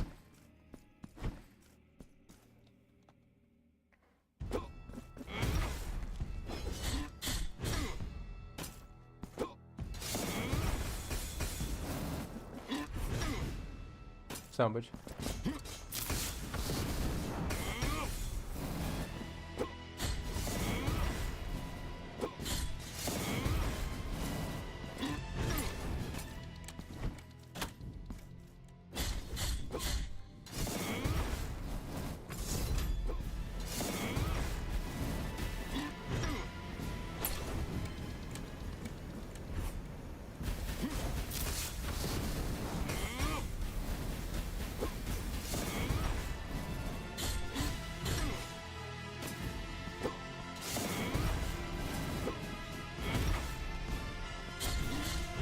This Miura is fucking getting more aggressive.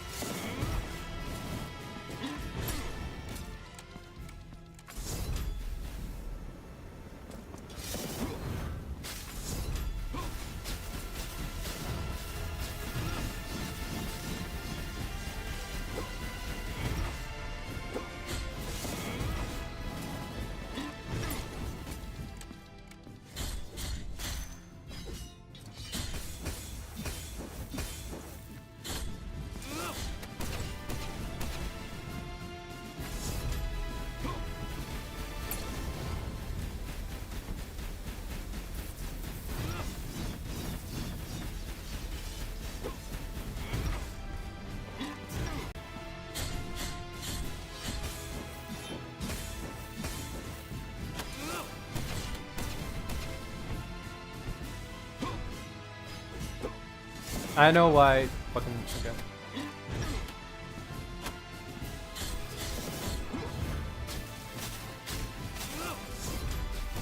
Yeah.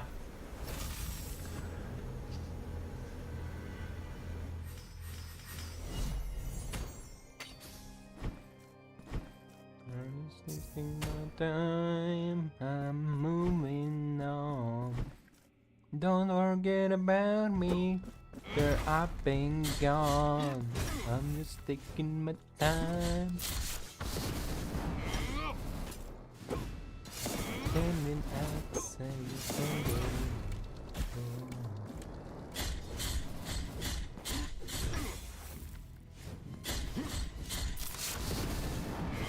Fuck.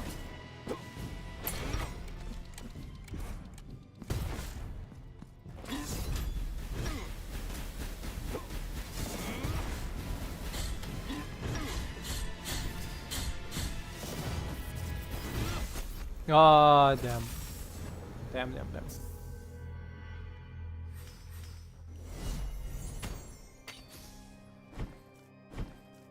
Don't forget about me. Up there, I've been gone.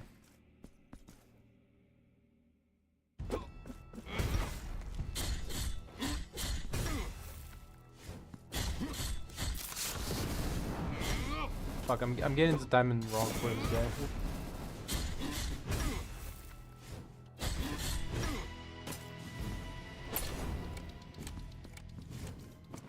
Well, there it is.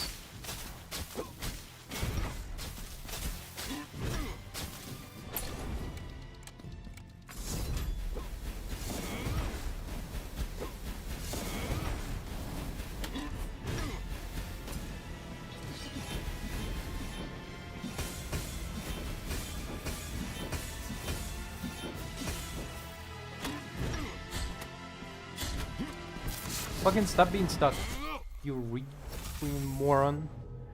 Whoa.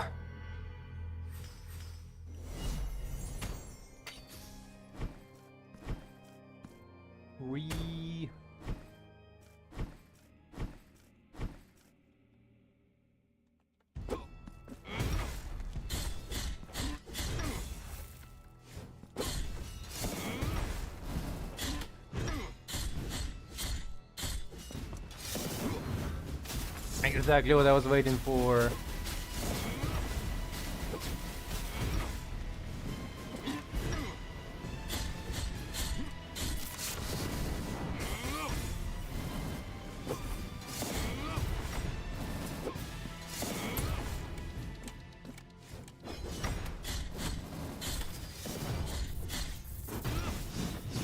Fuck. Standing right dancing your door. And I'm taking my time. I'm just moving on. Oh sh! I remember this episode. And it's kind of like an old news, but also at the same time. So like, Saudi Arabian fucking comedy festival, I guess, gonna be happening, where bunch of celebrities, bunch of famous comedians got invited, and they almost all of them, except I guess Shane Gillis said yes. And like I kind of was saying, like, oh, get your bag, you know, like whatever. You get your money paid. After that, you can like shit talk them as much as you want, you know. You can literally make entire stand-up apology tour, just like, yo, I was there. This motherfucker is crazy. But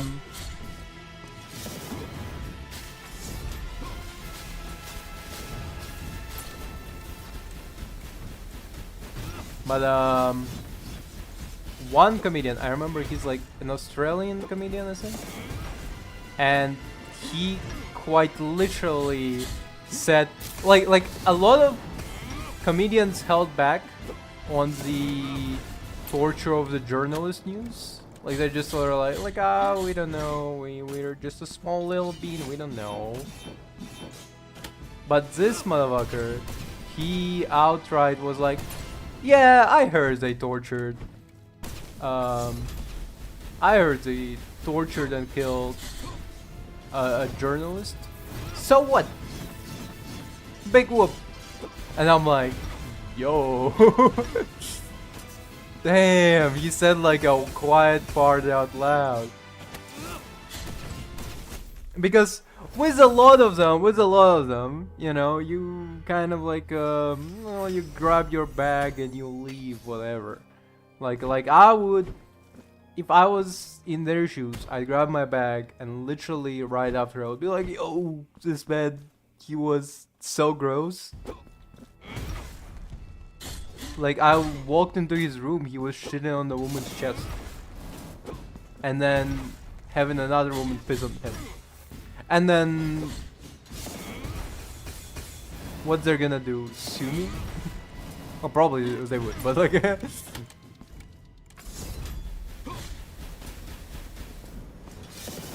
by like freedom of speech. Who says that I have not walked in and seen you getting shit on and pissed on by a woman?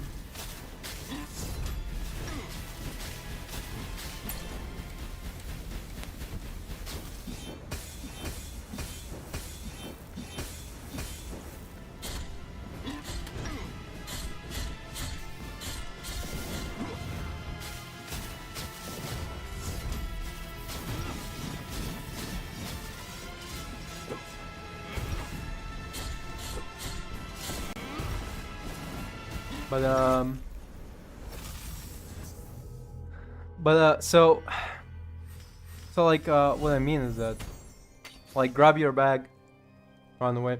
But I would definitely not be saying out there just, yeah, they killed the journalist, so what? Big whoop. What, I shouldn't get my money awards? Like that, like bad PR no matter how you slice it.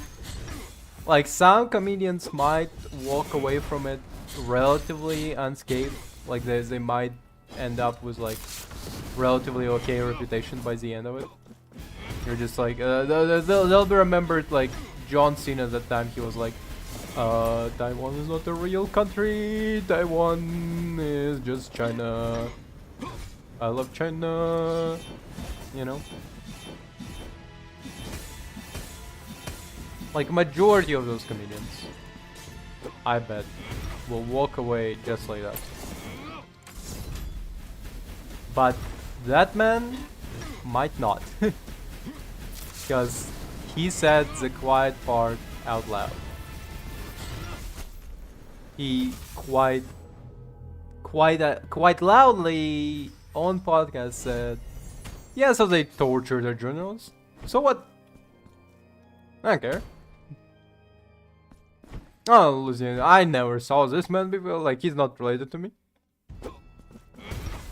That's like such a sociopath behavior. It's unbelievable.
It's still damaging as fuck.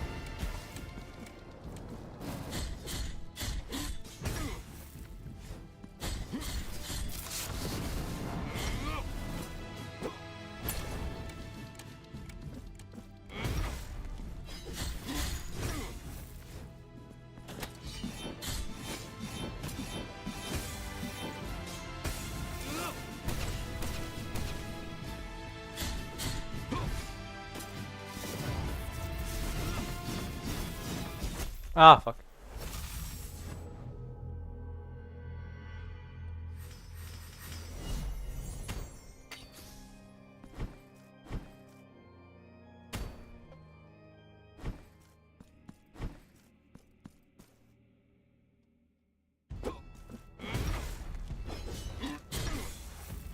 Because the way he said it's like, torture the journalist, big whoop.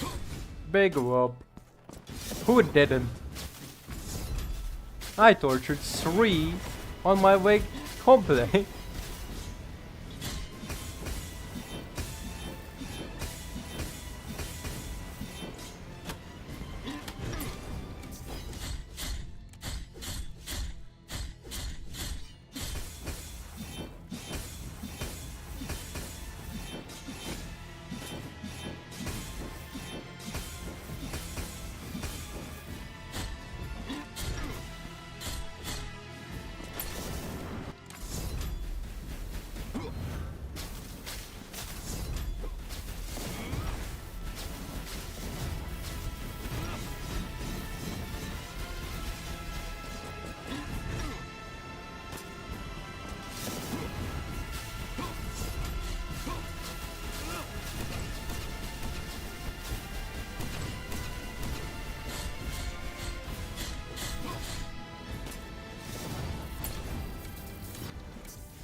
I think it's very bad optics if you're like a comedian and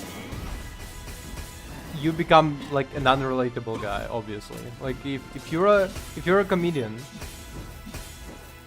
and you're like essentially like a lot of comedians thrive on relatability. Even when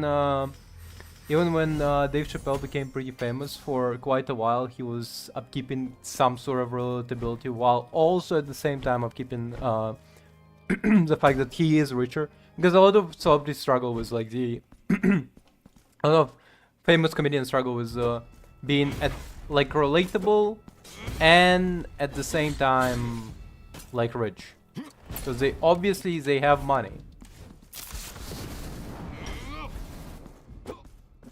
So the question is just, well, how much more money do they have comparison to an average viewer of this fucker? For example, solution Dave Chappelle came up was still tell stories that happened to you, or at least pretend like they happened to you, and then every now and then go with like, yeah, but I was Dave Chappelle, bitch, so... What even damaged me there? I was like mid-air.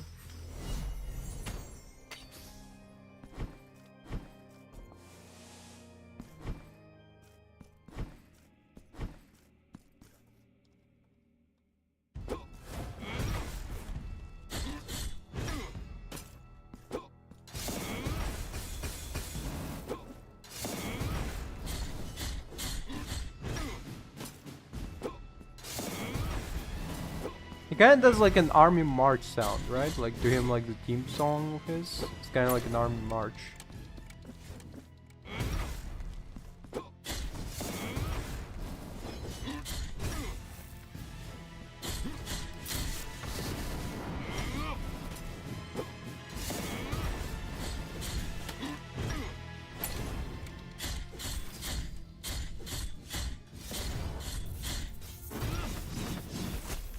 You serious? That takes like 2 health? That's like 2 times attack? God fucking damn. It's like an unavoidable attack essentially. Like no, I mean like that's like a 1-hit kill essentially. Like if you don't avoid it once, you might as well just die.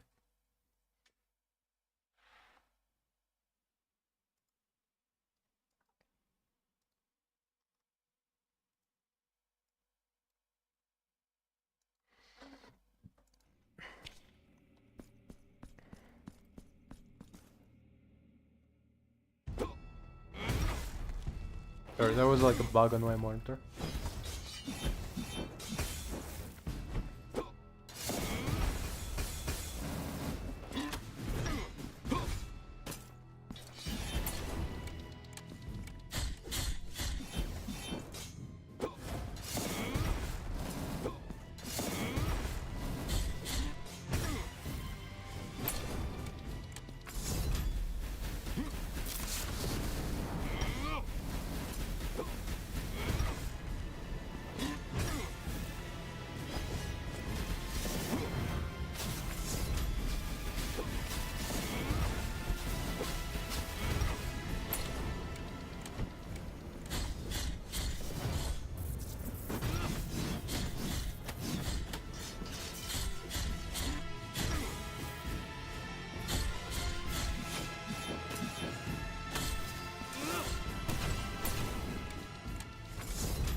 Fuck.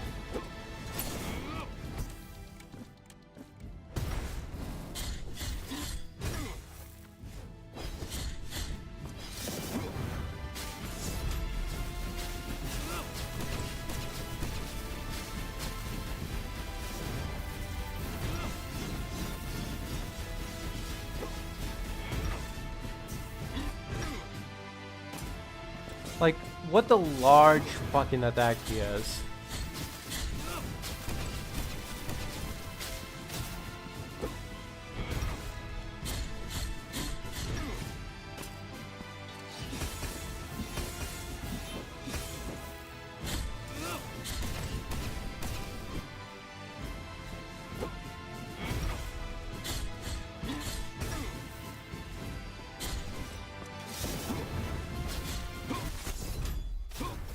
Unbelievable.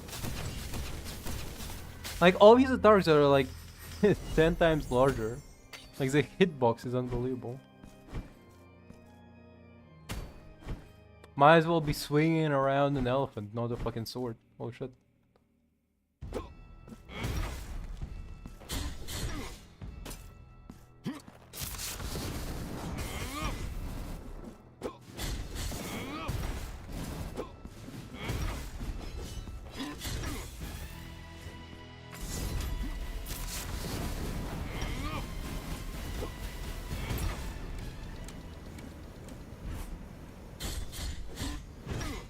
Oh, come on, I still blocked that one.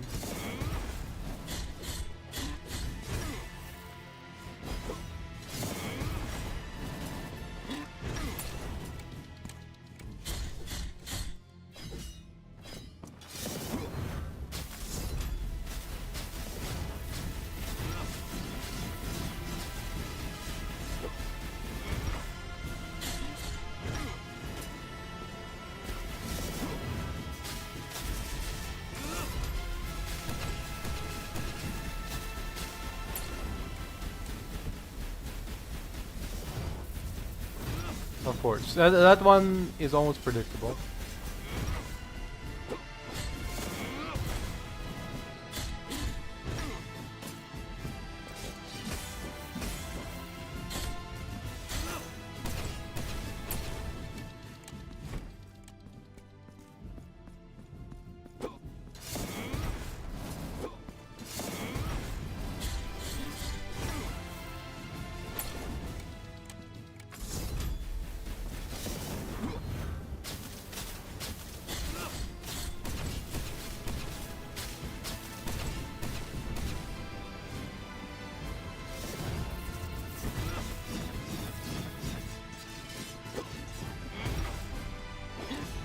Ah, fucker.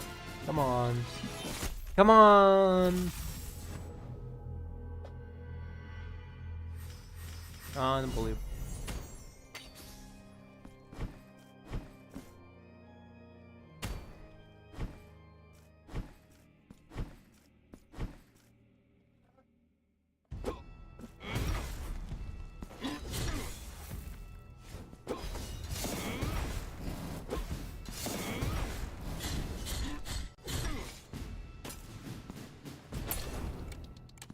Okay, hold up.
What attacked me? What damage did I get dealt? The weird hitbox of it is very annoying. That's what I can tell you for sure.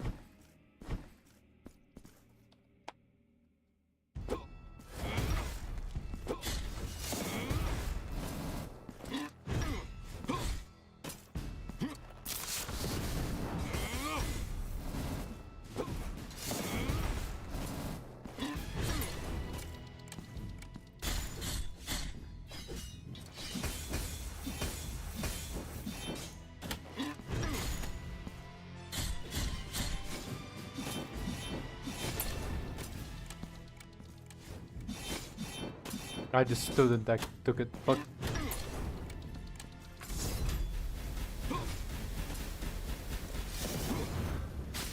Of course.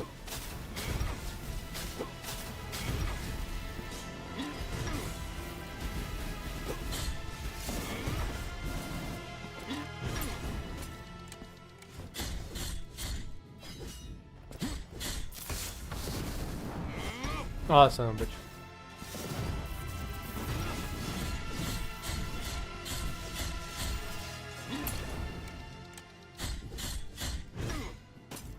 Just wasted time instead of trying to block.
Okay.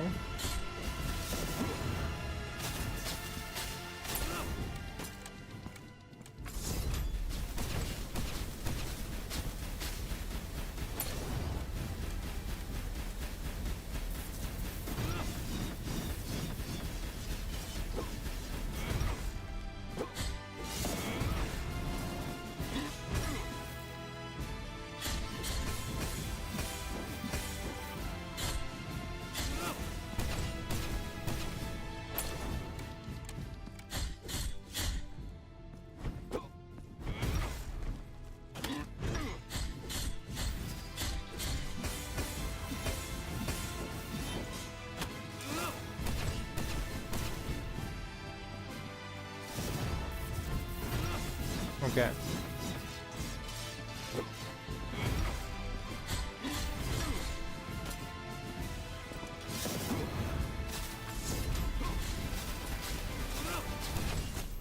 Oh.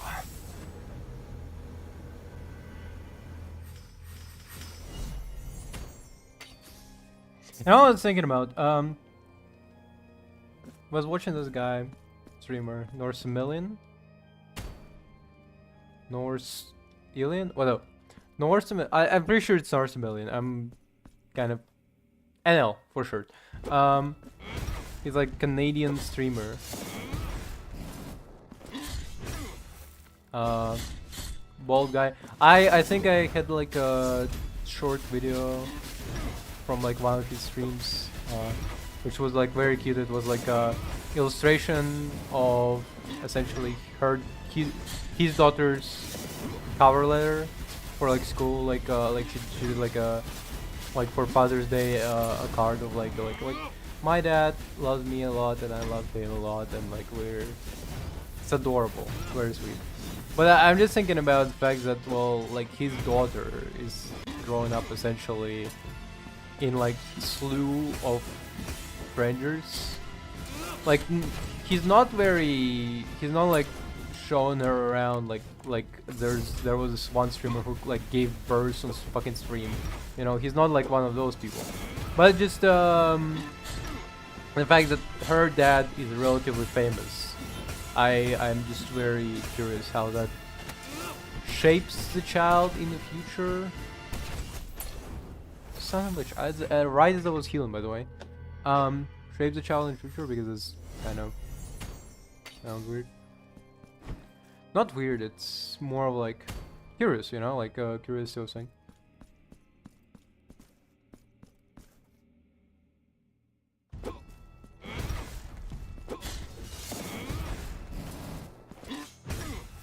Northern Lion, that's...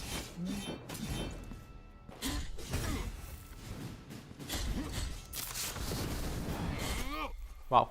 Okay.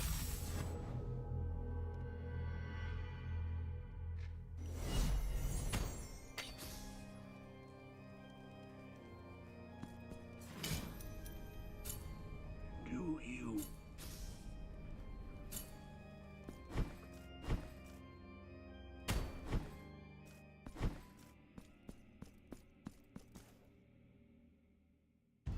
I think very boomer take of me, but like a lot.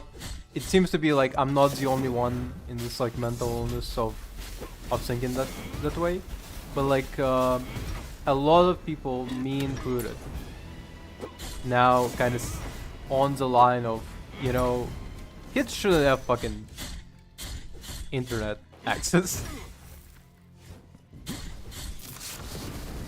I remember, I mean, relatively good argument for kids having internet access is like have like kids specific spaces, because like there's a lot of spaces that should be kid specific, like Roblox for example, that are no longer such, because it's literally accessible to everybody. Like the fucking CSGO fucking market crash because they adjusted the fucking values for the for like the like you can like exchange some fucking item for another item, and that like fucked up entire like internal market economy. Video games shouldn't have internal markets. You could probably argue for like maybe EVE Online or some shit, but like I really don't think video games should have internal markets where real money is getting exchanged, even if it's like relatively adult video game like CS:GO. I don't think it should be. Even if it's a relatively adult video game like CS:GO, I just don't think that should be normal. Like that, I feel like that should be just like...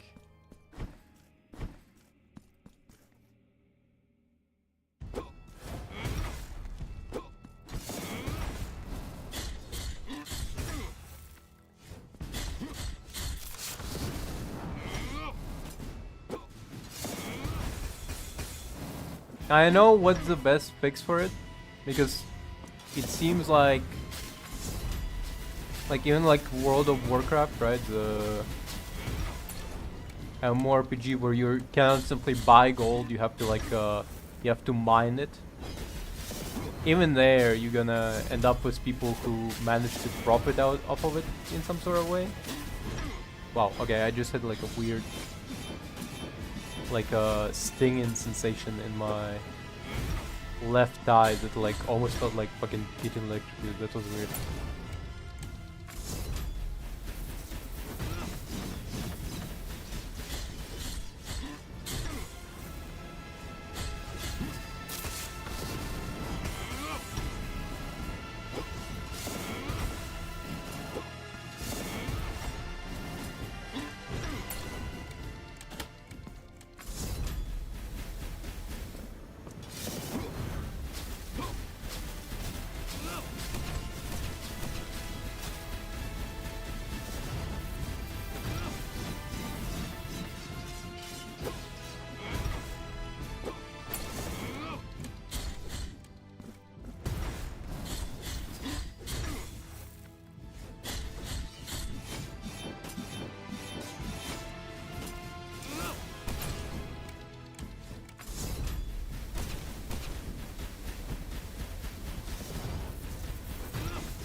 Like even in the games where you cannot directly buy like items. There's gonna be, if you introduce some sort of like market economy where you can exchange items, even if you didn't like exchange items. Well, we have like no health or something. Even if you didn't exchange items, there would still be like, oh well, we can like grind an account for you, and you can buy an account from us, right? There will be like that kind of thing.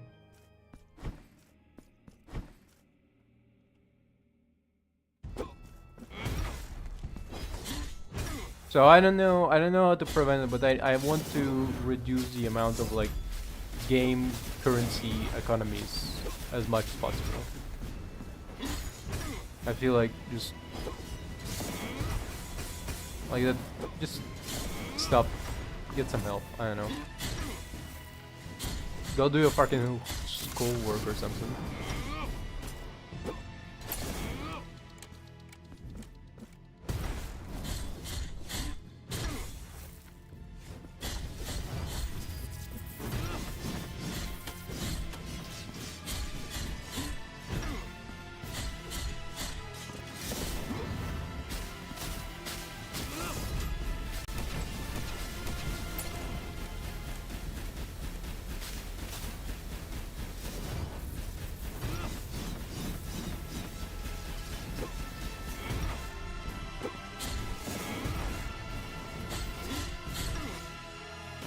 I'm not even like looking for like a lot of people who concentrate on preventing having like isolated kid space on the internet.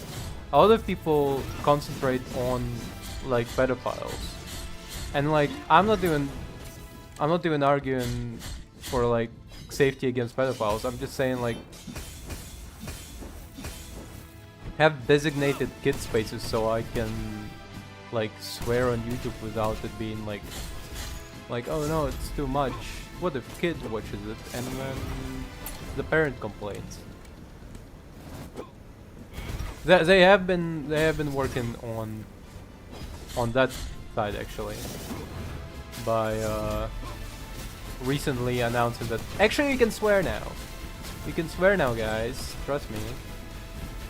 But like the system is so cooked by now that people censor fucking words like piss or shit, like the least offensive swear words. People, the word crap,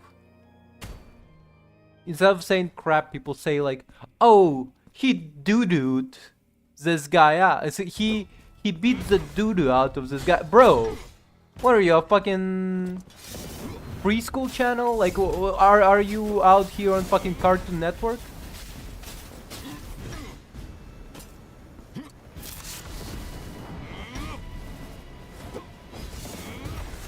Wow.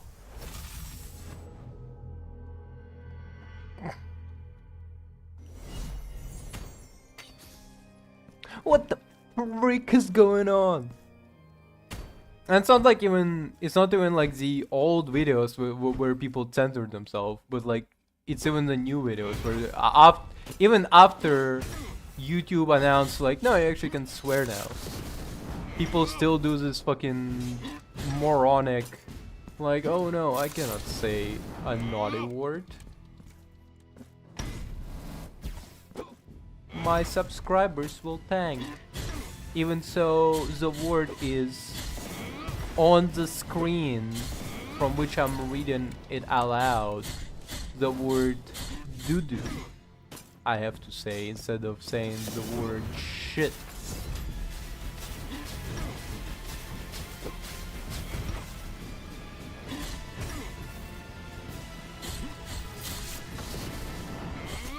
Me when I make a funny post and it ends up on like one of those like a reading text reading text posts, and they censor all the swear words, so it's like no longer even funny because it's and you might say to yourself, well, you don't need to swear, number one, and you don't need to swear to be funny, and I say fuck off. Yeah, I don't have to, but I want to.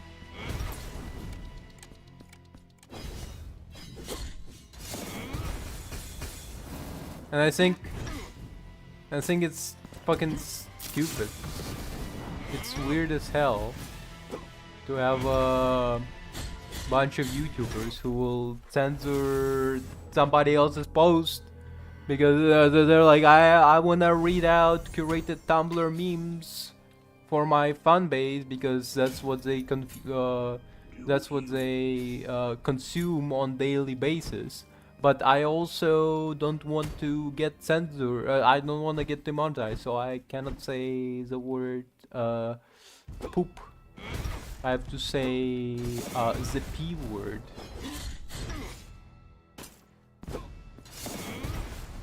Gonna be like Trump. He said the N word. All of these politicians, they always say the N-words. They're so ready to say the N-word. I'm not the N-word kind of guy. And what he means is nuke for some reason. Like the fact that Trump censored himself around the word nuke. Out of all words in English dictionary, he specifically went after the word nuke, and he made it sound way worse because he made it sound like a bunch of politicians are out there saying the N-word, and he's the only one who doesn't say.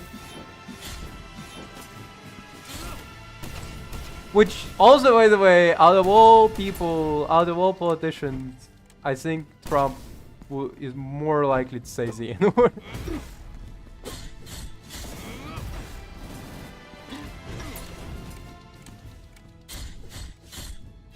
He would say it's hard R. Unprompted.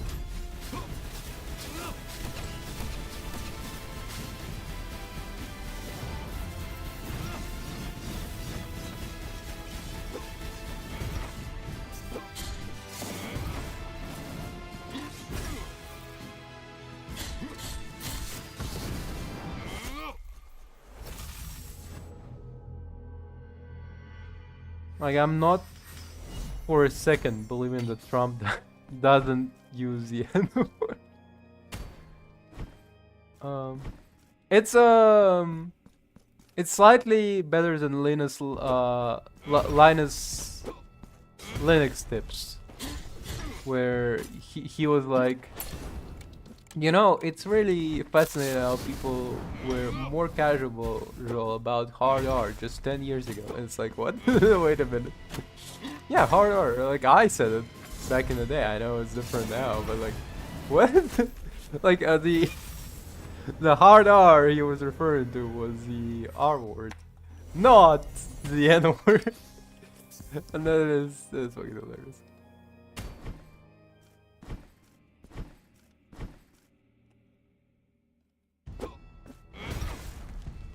Everybody in their group was sweating. They were shitting bricks and pissing steel. Fuck. They were shitting bricks and pissing steel because that is so like. That is so like career ending if he did not clarify.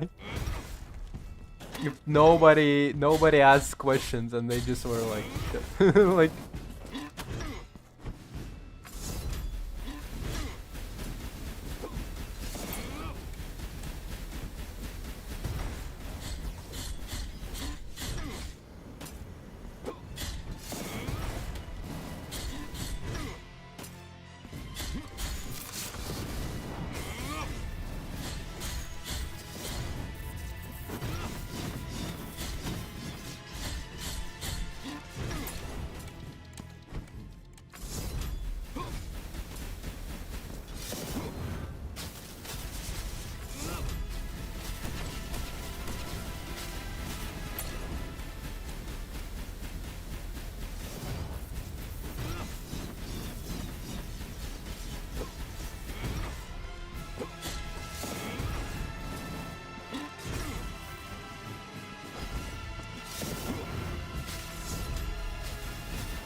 Oh fuck.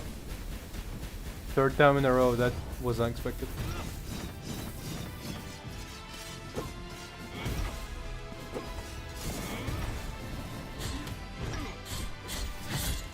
Yes, finally, Jesus, how long took? Like 2 hours? Fuck. Master, where hast thou gone?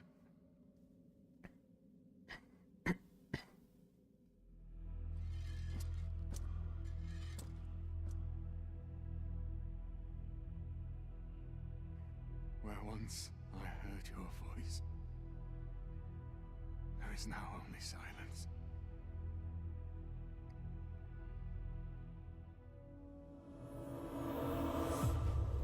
Damn, that's kind of cool. That was kind of badass. Stylistically, the edge is dripping. Dripping wet. Just like my pussy right now. Holy shit.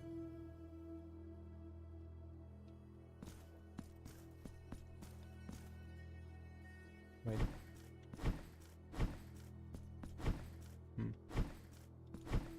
Okay, maybe do a quick save.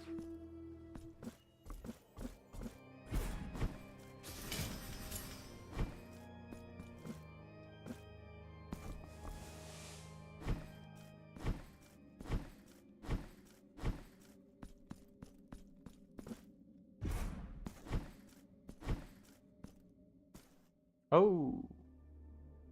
What would this?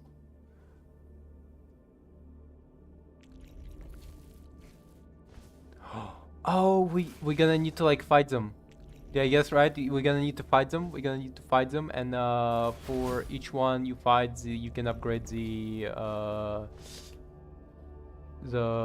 juicy the juicy new sword.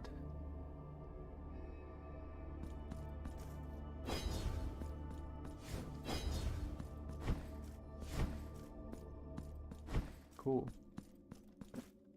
And it's not gonna be hard to find them. Like, know exactly where they are. But that's gonna be tomorrow. The entire hunt for them. I'm also gonna probably I'm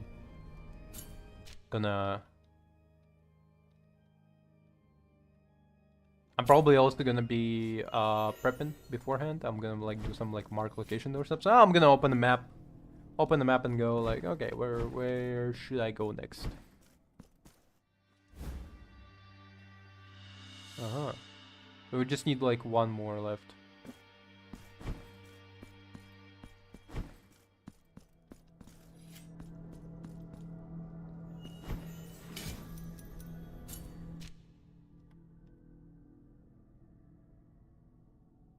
What's over there that like I missed? I'm gonna just check this out real quick and I'm gonna be back.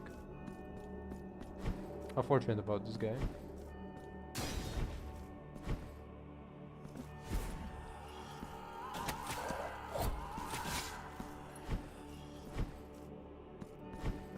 Oh.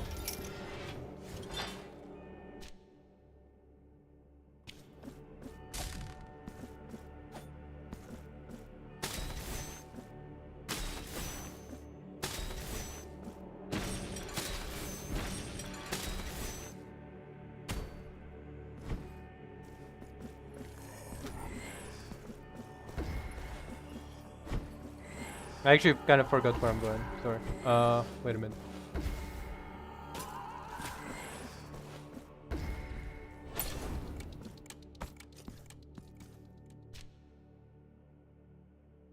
Yeah, I was going to the... Oh, I actually wanted to go down, but might as well check what's out over here on the left.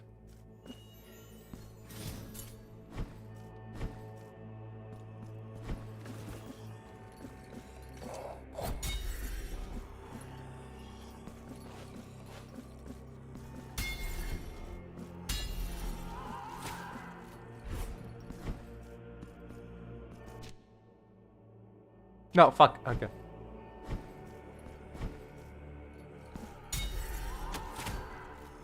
Ah, shit.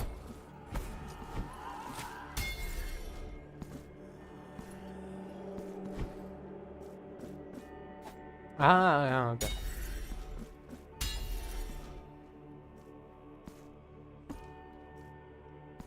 Oh wait, right, right, wait. Uh,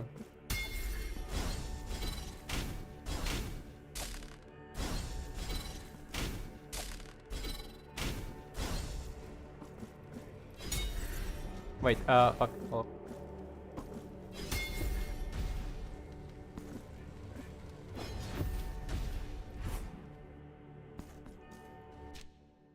Okay.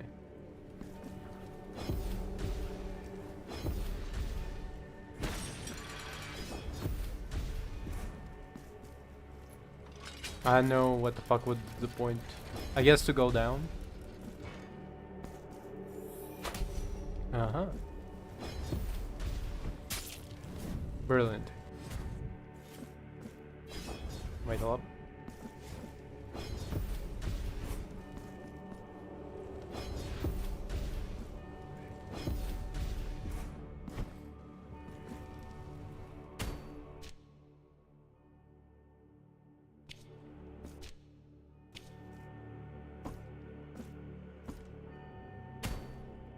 But I also wanted to go down from here.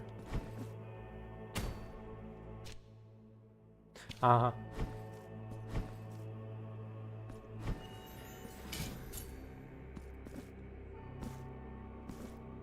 Okay, you can't go down directly from here.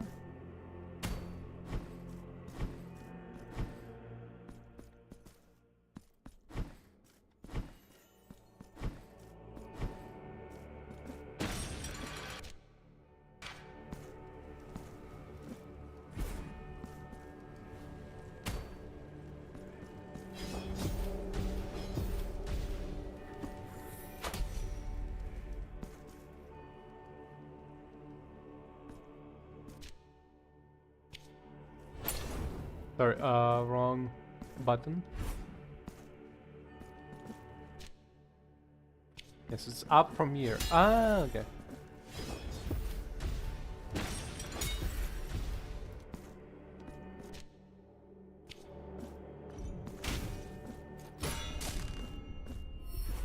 This is just a real quick trip. Oop.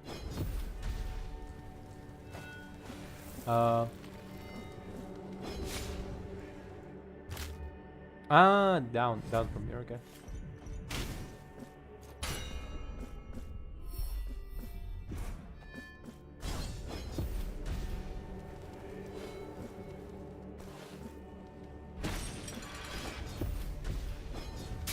Fuck.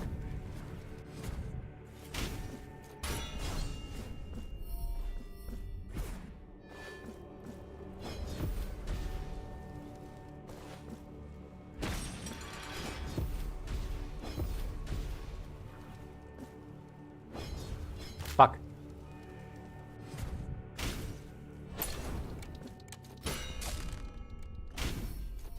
That's kind of funny. The fact that it's like kind of a little bit fucked.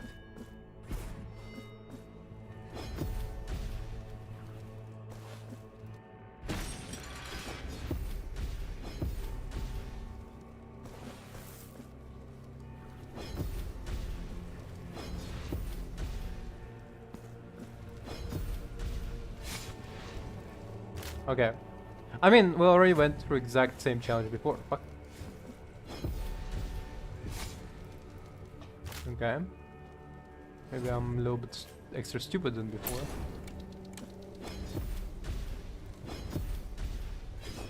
Fuck.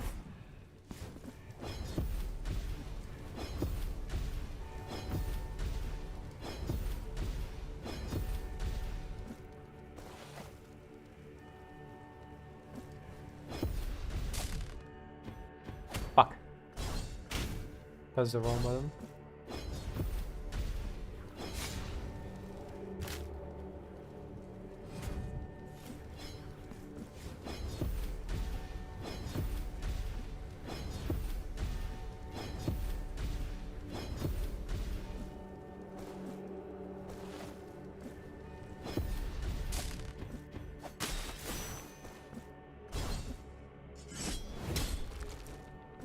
What?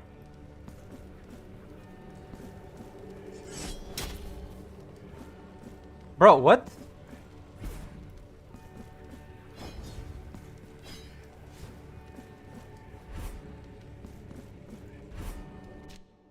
Are you fucking kidding me? Okay, well, I guess this is where we're stopping. Tomorrow we're gonna come back to this exact spot. Keep exploring Blasphemous 2. After tomorrow is gonna be Hollow Knight God Pantheon. After that, it's Evil Within. Evil Within 2, Evil Within again after that. After that, we're gonna be doing Hollow Knight Silksong again after that, and then actually, by the way, spooky season is about to be over, so I'm gonna be taking this off soon. On this note, thank you very much for watching. Have a good day. Bye.